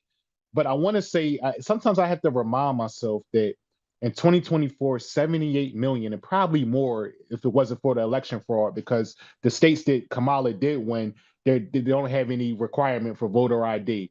And mail-in ballots was still in effect. So I'm pretty sure the margins probably was even wider, and he probably won by more than what they said he did. But let's just take what we got, right? 78 million. I have to remind myself that it's not 50-50. The country is not close how the CNN will portray it. And sometimes I forget that because I'm in the middle of the fight and I feel like I'm not reaching enough people. But I want to say that being here in Philadelphia, because of my old walk of life, we started out the show talking about your old walk of life.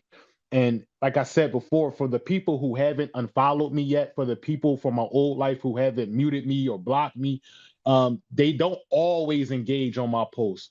If they see me go viral, they'll tag me in the post to let me know that they see. Like, it's sort of like, yo, I'm proud of you. Even if they don't agree with maybe the president on everything, they might personally want to see my success. But sometimes I will get men.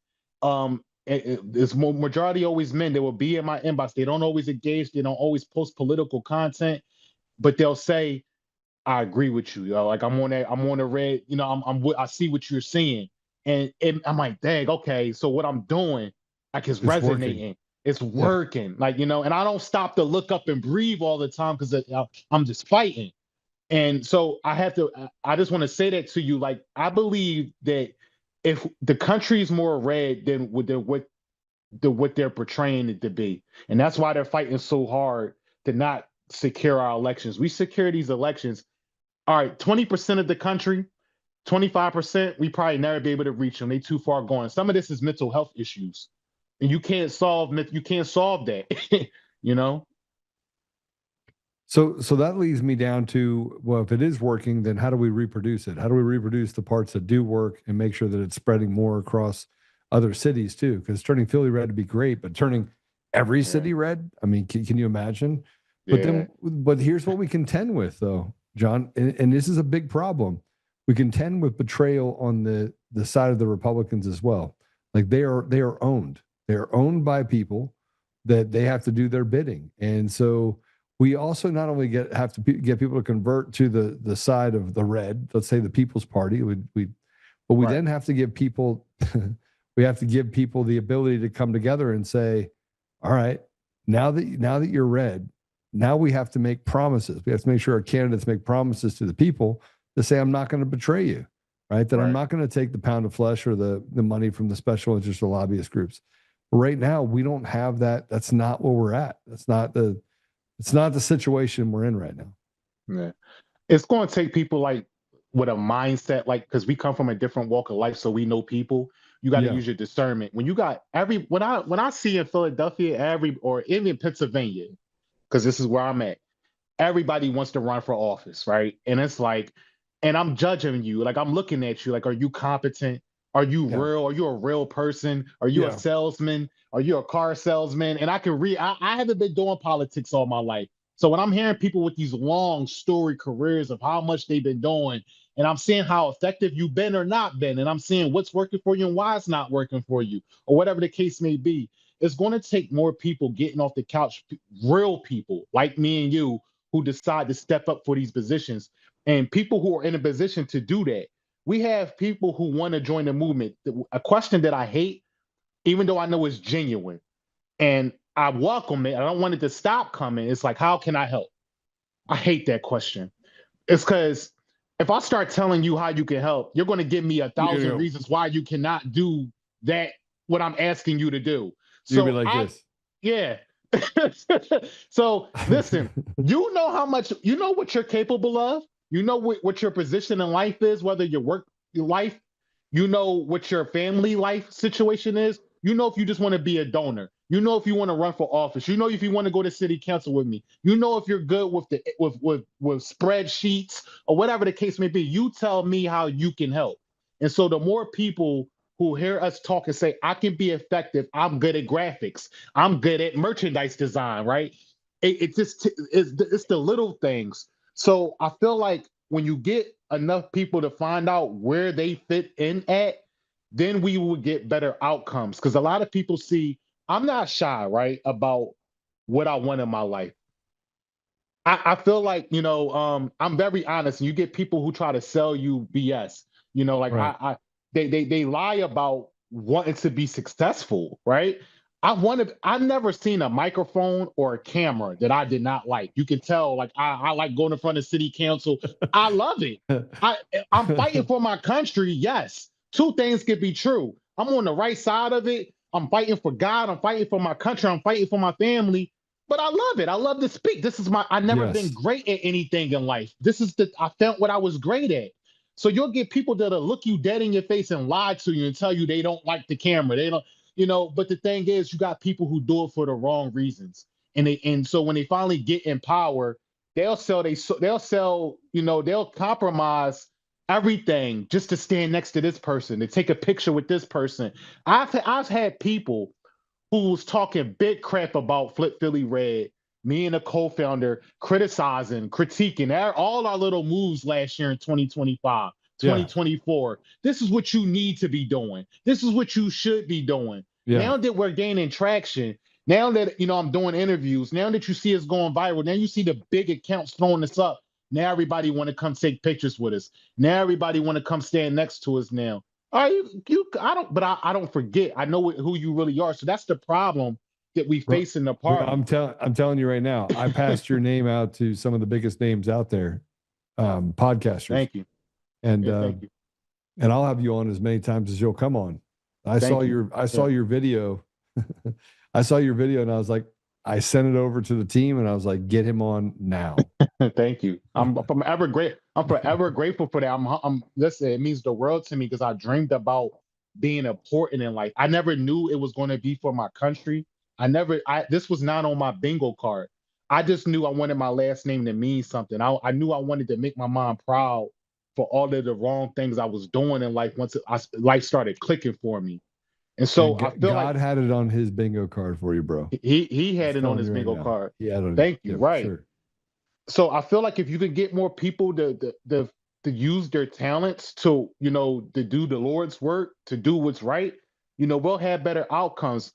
They're hearing us talk about politics in 2026 for the last few years now, more than they've ever heard us talk about politics in the history of time, probably since I've been paying attention. They thought this was going to go away or die down a little bit. Yep, they did. If you talk about football and basketball every day, all day, I don't care how exhausted you is hearing us talk about politics. Remove me from your feed then, because I don't want to hear people that say, I don't like politics. I get burnt out on politics.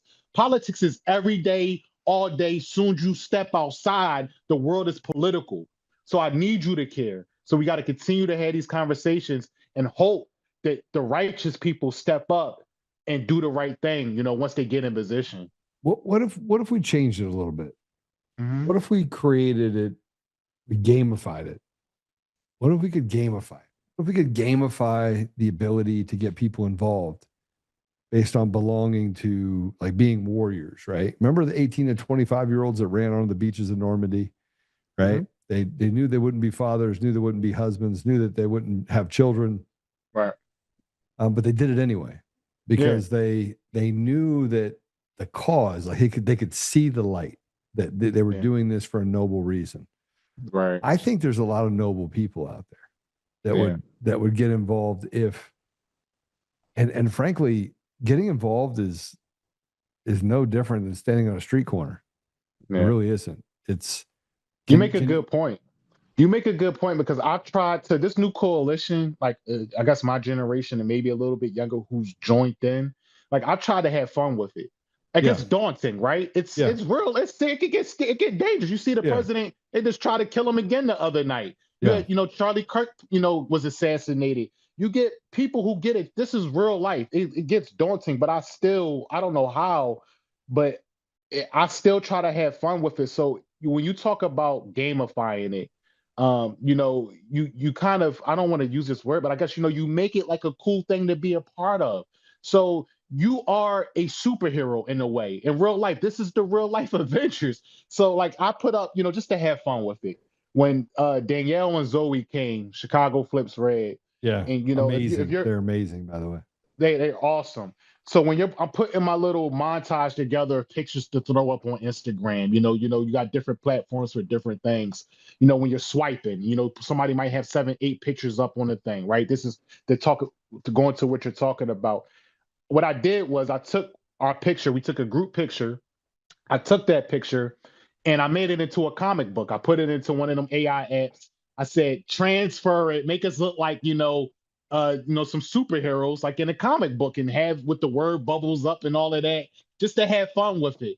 But you have to have that mindset that, you are a Tony Stark, you are a Bruce Wayne, you are Selena Kyle, whoever you is, whatever you got to do, whatever inspires you to get up and say, I'm gonna fight for my country. This is important for my kids, for the next generation. This is what I got to do. Whatever you have to do to make it entertaining, do what you got to do. Because there's nothing more important than what's going on right now. I can't hit you all at once to tell, because it's going to be too much. You're going to think that I'm lying. You're going to think this is a Bruce Willis movie if I tell you have crazy billionaires and trillionaires around the world that wants to enslave us all and kill half the population, because this is a game to them. This is the Hunger Games for them in real life. These bankers, that comes from the beginning of time. So I think that we can gamify it.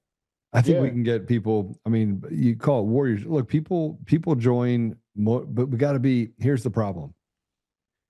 We got to accept people where they are, not where we want them to be, and we've got to be okay with government infiltrators coming in. And as soon as they try to break stuff up or create problems, they're out. Right. So our ROE's got to be tight. I'm so glad you said that. Because people want to keep, and this is true. And I want to tell people, I get it, Sherlock.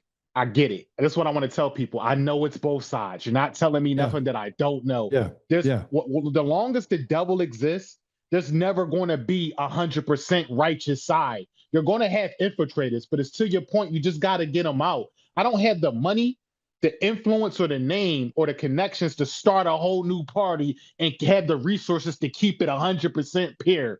I just know the culture, the ideology of this, what I'm standing behind, what it was originally intended to be, this is closer to God. And this is why I'm on this side. It's never going to be a perfect side. You can start whatever you want to go start, it's going to get infiltrated. Yeah, and people are going to have their idea of what direction you need to take it in, but they're like, hey, look, the ink's already dry there, bro. We're already headed this direction. If you want to join us, here's what we're doing, right? So and then you have a committee which will also get infiltrated because people will then pop their heads up. So you got to have the ability to pop them out too and be like, boop, nope, you're out, boop. Yeah. But if you gamify it, then people will want to show up. Like, all right, listen, we have 6 board meetings. I need 200 people to show up, right? Pointify it. I don't know. I mean, people like to have fun. I think it should always be fun. Like, I have fun being on the podcast. Right. I have fun getting involved in politics. I have fun when I'm fighting. I'm a weirdo. Like, I literally, if I get down, if you come at me and I end up having to throw you around like a rag doll, I'm having fun. I'm smiling the entire time. That's a different mentality to have, man. That's a warrior mentality. I love it, bro. That's why we really brothers for real. Yeah, I had that same 100%. I like to fight. I want to fight. I'm just fighting for the right reasons now. It's not even about winning or losing. Yeah, we need to win because we don't want to be enslaved. But I like to fight. I've never seen a fight I didn't like. Sign me up. Come on, let's go. I mean, it just, and I think that mentality, if we can get away from the good, bad, indifferent, all this stuff, like everyone wants to be good, to avoid being bad. I don't care if I win terribly. Yeah. I just want to win. Yeah. Like, I don't. If a cardboard box underneath my car, I got to do that for a couple of days, and that causes us to win. I'll do it. Sign me up. Oh yeah, we have. Because of the side we're on, we have I call them the super Christians, right? And I tease them a little bit. And so sometimes they'll get on President Trump a lot about some of the things that he says or and I'm like, do you understand these people tried to kill him multiple times? He has 97% bad media coverage, the worst than any president, any history of time. He's been sued more than his administration has been sued more than any president in the history of time.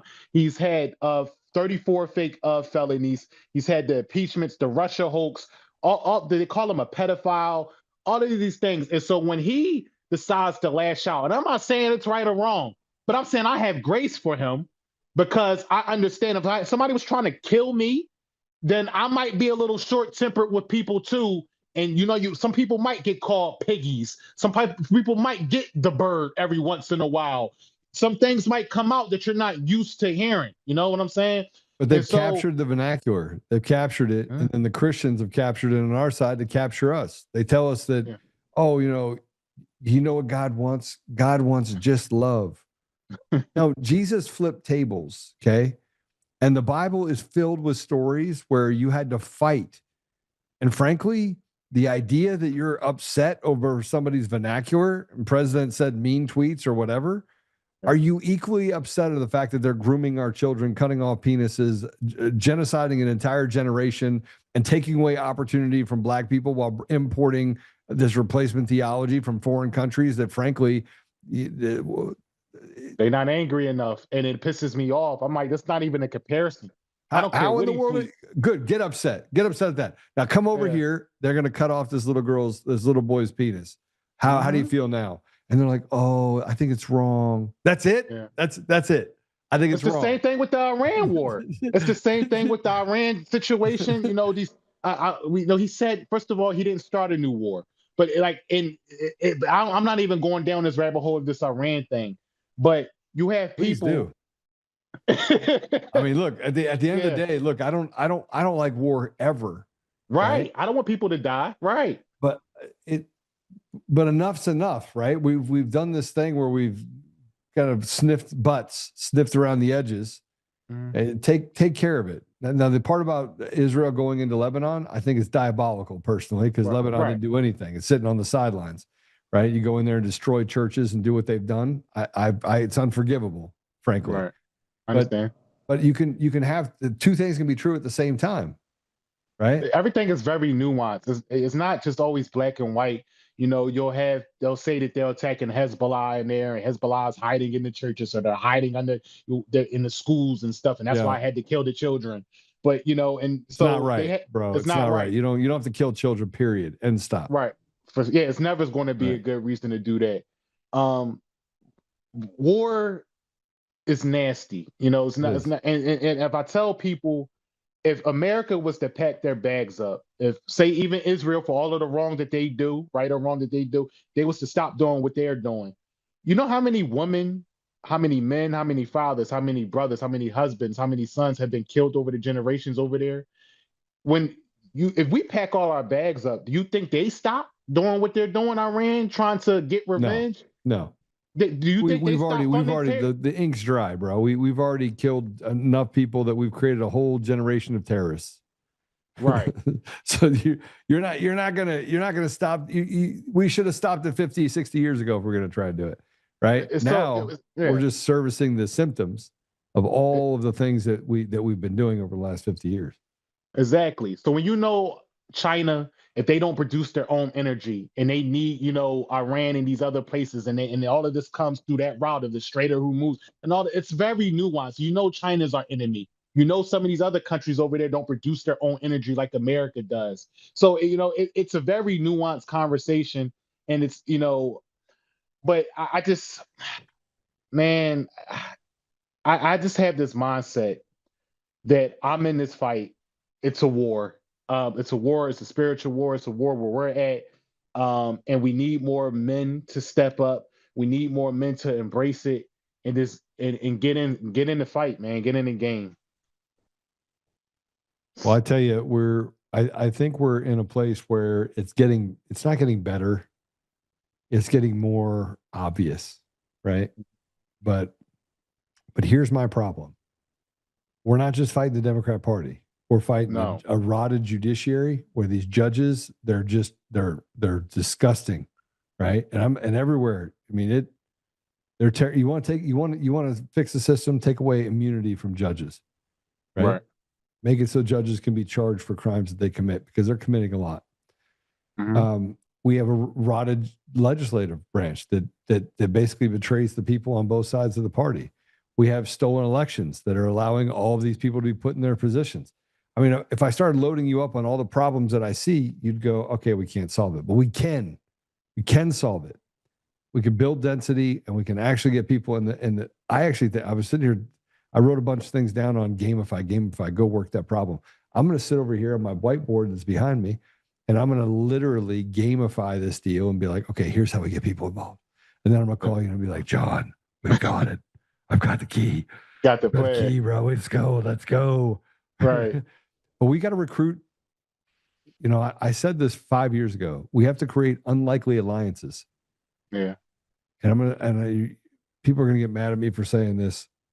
So I know GDs, Bloods, Crips. Mm-hmm.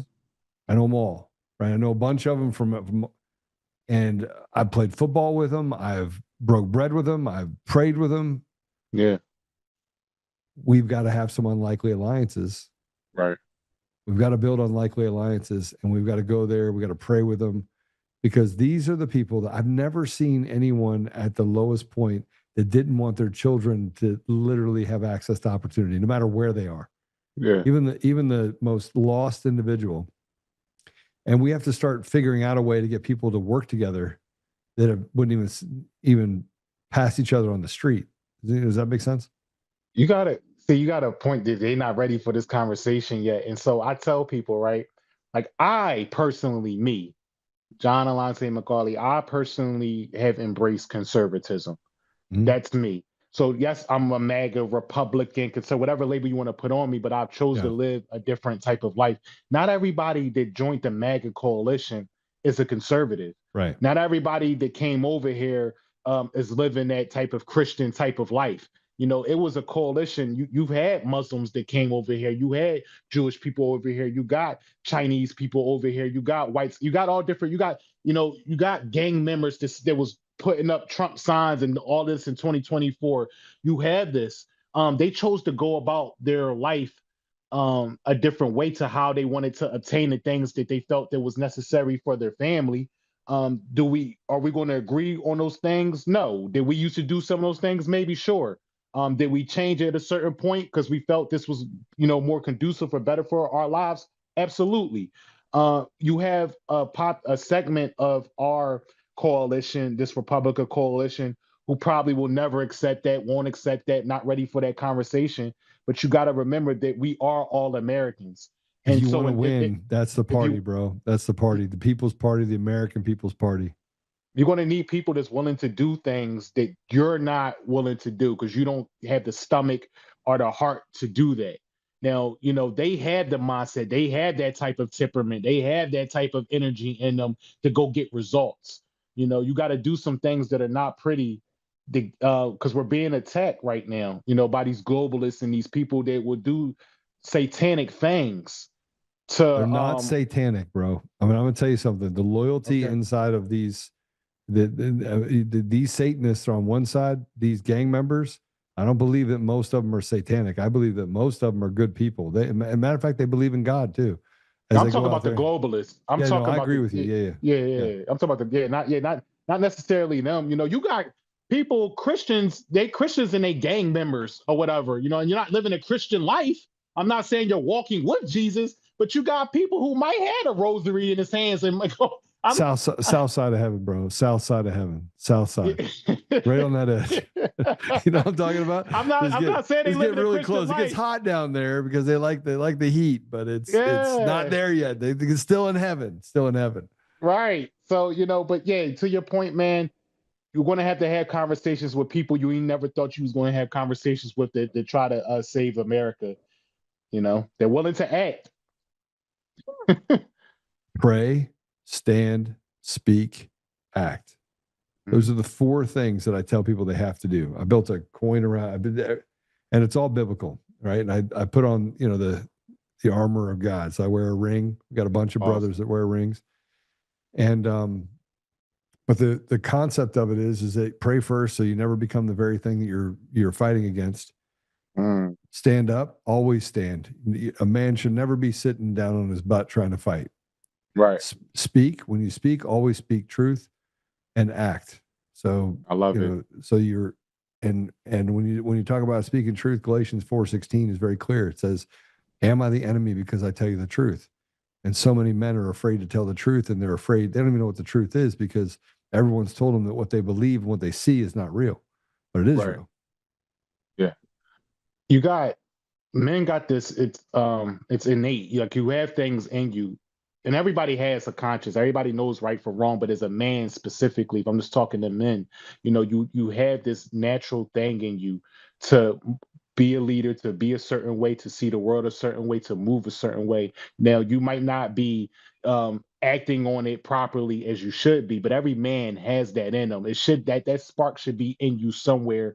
You know, I wasn't always living like that. It took for different influencers and shortcomings in my life for the light to finally, you know, to come on. I was a late bloomer. To do what I needed to do as a man, the things that was most important. And I always bring it back to ground level, because sometimes we go far out of space and we start hitting some big topics and we have big ideas and try to come to big, you know, conclusions. And I simplify things sometimes and I just talk about your personal life and how you're living. If you was in a room with all of those people and you're talking to people who are Democrats and you're talking to people who thinks they think differently than you, but we all kind of want the same things. And so what's the approach to getting these things, especially if you're a man? You know, I try to simplify things as much as possible. What do men want? You know, every man should want to be respected. Every man should want his last name to mean something. Every man should want his kids to have a future. Every man should want, you know, a beautiful woman, you know, or somebody who looks at him like a king. You know, you want a life that is a quality of life that, you know, that you can say, you know what, when you get old and gray, I lived a good life. I fought, you know, I lived purposefully. I did something. How do we get there? What are you doing? And what culturally are you doing right or wrong? What politically, policy wise, or what policies are you voting for and fighting for, right or wrong, that's getting you the outcomes of where you're at? And I try when I'm having town halls, when I'm talking to men, you know, I was in there having a town, I'm talking to men and I'm saying, we had a congressional candidate in there. He's suited to the nines. He had a tie on and everything. So I used him as an example. I said, men used to dress like him. I said, how many men do you see 40, 50, 60 years old dressing like him anymore. I said, you see young men, how many young men know how to tie a tie? How many young men know how to get firm handshakes, look a man in the eye, control the room, command the room. I simplify things. And if I go to what side culturally teaches things or don't teach us things anymore, how do we get here? And I try to tie those things in because they made it okay to be a degenerate. They made it okay to not care about your opinions, just to accept everything now. That anything comes out your mouth now. Men used to, it used to have chivalry, to have decorum, to be well spoken, to, these things. It's one in my mind when I wanted the things that I wanted in life, the man that I wanted to become. It was a side or an ideology, I should say. Forget the sides, but the ideology. It said that's going to get me closer to the things that I want in life. Yep. Versus that. And I try to simplify things sometimes and bring it down to that. And hopefully, I feel like I think when a man hears that, if you got any type of sense in you, you're like, all right, he sound like he closer to the truth. Well, and this is where we get into trying to just cut through all the mess in order to get somebody so that keep it simple, stupid. There's a reason why that's been popular forever.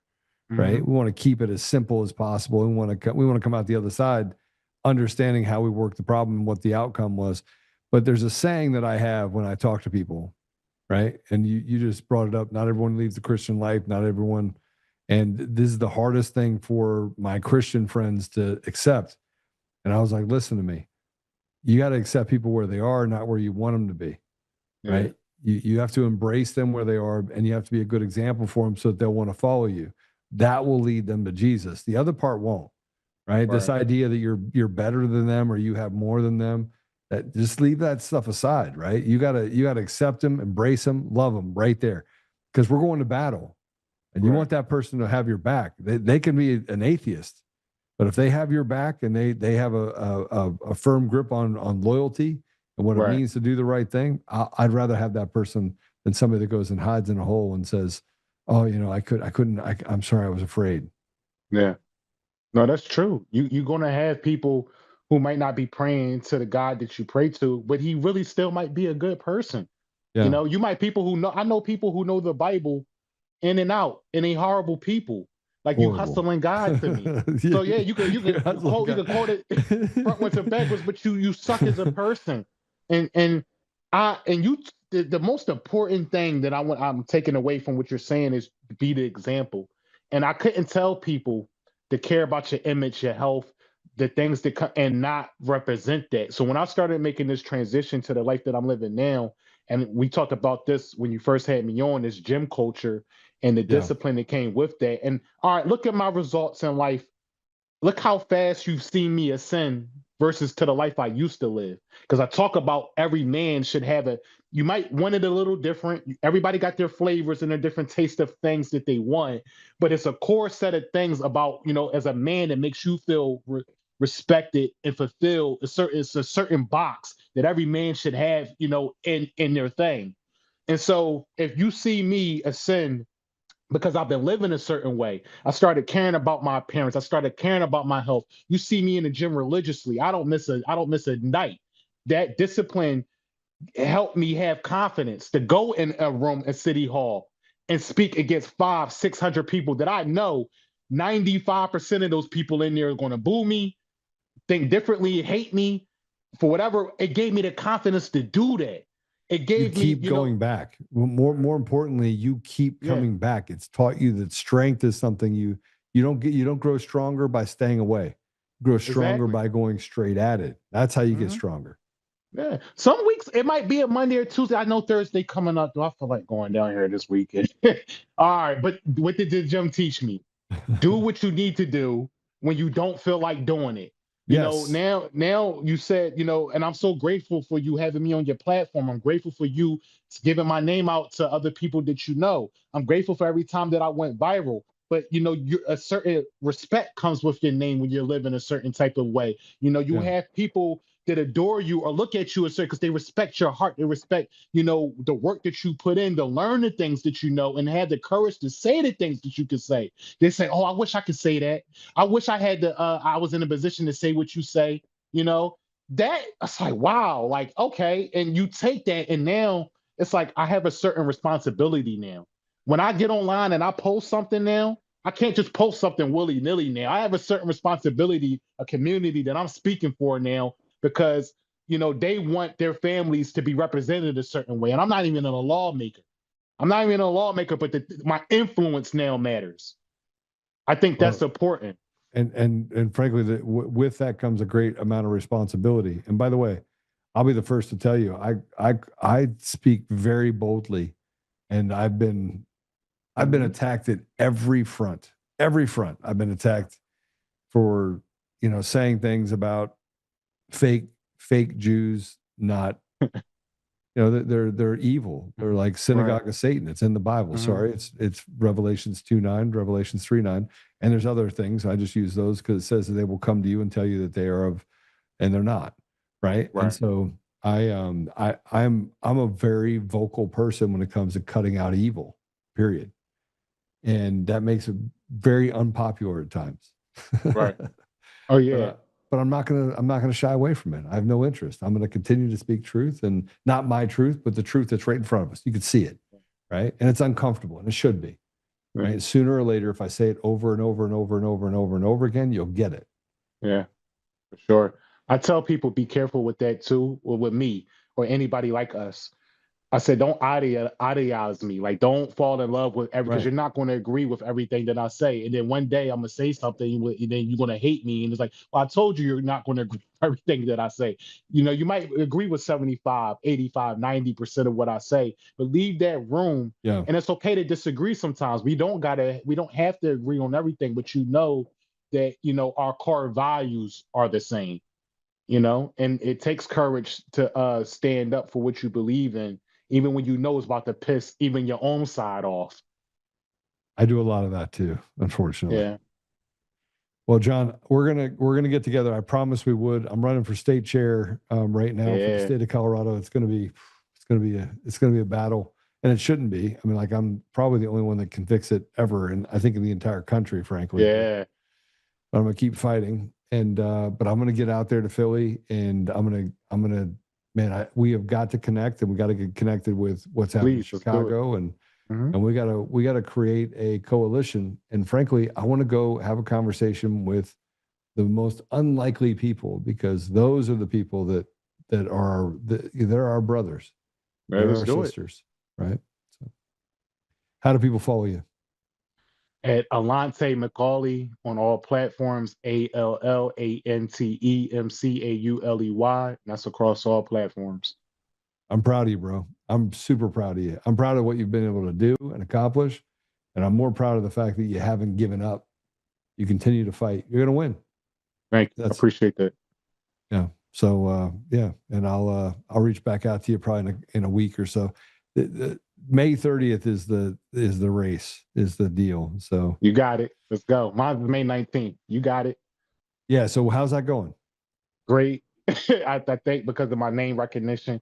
I mean, I'm fighting their sample ballot. Mine's my general is the primary on May 19th, but I'm fighting their email list and I'm fighting their sample ballot because they're not doing any real work, my opponents. I'm the one that's out here really speaking about the issues. So it's me versus their sample ballot that they mail out to every Republican's home. But because I'm out there every day, I think I can beat them. I'm looking forward to it, bro. Praying for you. And thanks for doing all the hard work. And we'll have you on again. All right. Likewise. Talk to you soon. God bless you. God bless you, brother. Mm-hmm. That guy's a fighter.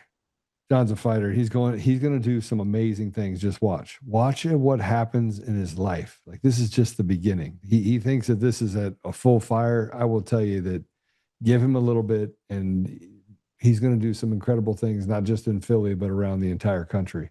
Count on it.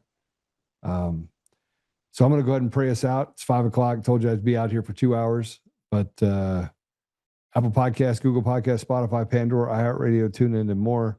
If you can, go follow John, go follow Rich, And if you could drop them a few dollars for their campaigns, you can do that as well.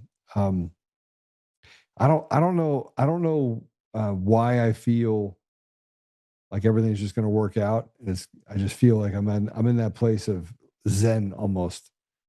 And I got a lot of stuff happening right now. I got a lawsuit from a crazy woman that can't stop defaming me. That's crazy. We'll get through that. Pro se, which then I have the Coomer case that, they're trying to keep me, my attorneys, Peter Tickton, they're trying to basically say that he can't represent me in Colorado. We're appealing that. We have just a bunch of little stuff that needs to be cleaned up. We still have mail-in ballots, which is a massive problem. If we don't get rid of them, we're totally screwed. We have John Thune that's standing on the side or with his finger on the scale, not allowing us to get presidential appointments done. And yet I still feel like we're about to see a lot of things break loose. I feel like there are a lot of people that are going to end up getting arrested. I don't know. Maybe it's just selfish ambition, but I believe that it is going to get itself resolved. So anyway, go ahead and share it. You're the ambassadors of truth. If you like the interviews, we're going to split it up, put a bunch of stuff out there. You can follow me on all the channels at Joe Oltmann. And I'm going to go ahead and pray us out. So Father God, thank you for the time that we could have today with Rich and with John. Father, we are so grateful for the opportunity we have to be able to be a part of this just amazing process to restore you to our community, to our country, and to the world. We can see all of the devil's plans very clearly now. We can see what they did, not just in the elections in the United States, but around the world. And Father, we are just incredibly grateful for the opportunity we can to strip out this evil and to run it back into the hole it came from. Father, please give us the tools that we may run forward with those tools, and we may do the things that you want us to do individually and collectively in order to rid our communities and our country of this rot.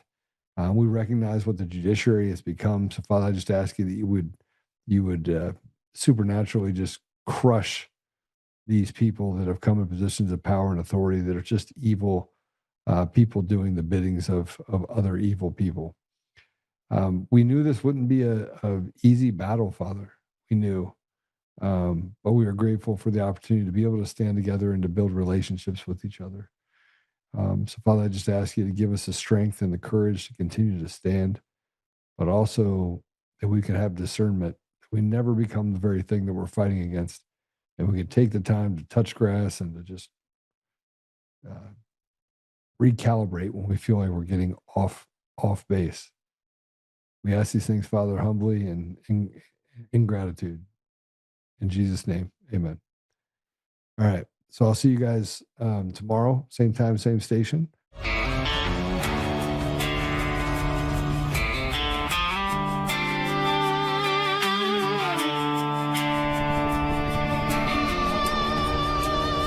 Rise up untamed in the heart of the fire where the wild ones roam. Joe Oltmann's calling, bringing truth back home. From conservative daily to this untamed fire, we shatter the silence, lifting spirits higher. No chains can hold us, no lies can prevail. Authentic and fearless on this rugged trail. Patriots gather under stars and stripes.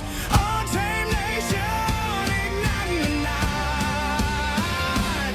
Untamed nation, let the truth roll out in this land of the free. Standing proud from sea to shining sea, we won't back down.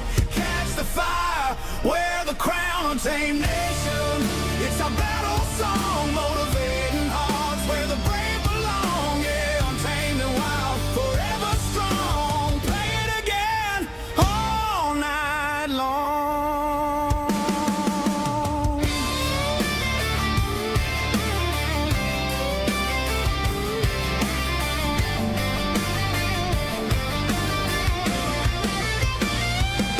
Break the mold, chase the real. No more games, time to heal. Joe's voice leads the untamed crew. Truth matters through and through.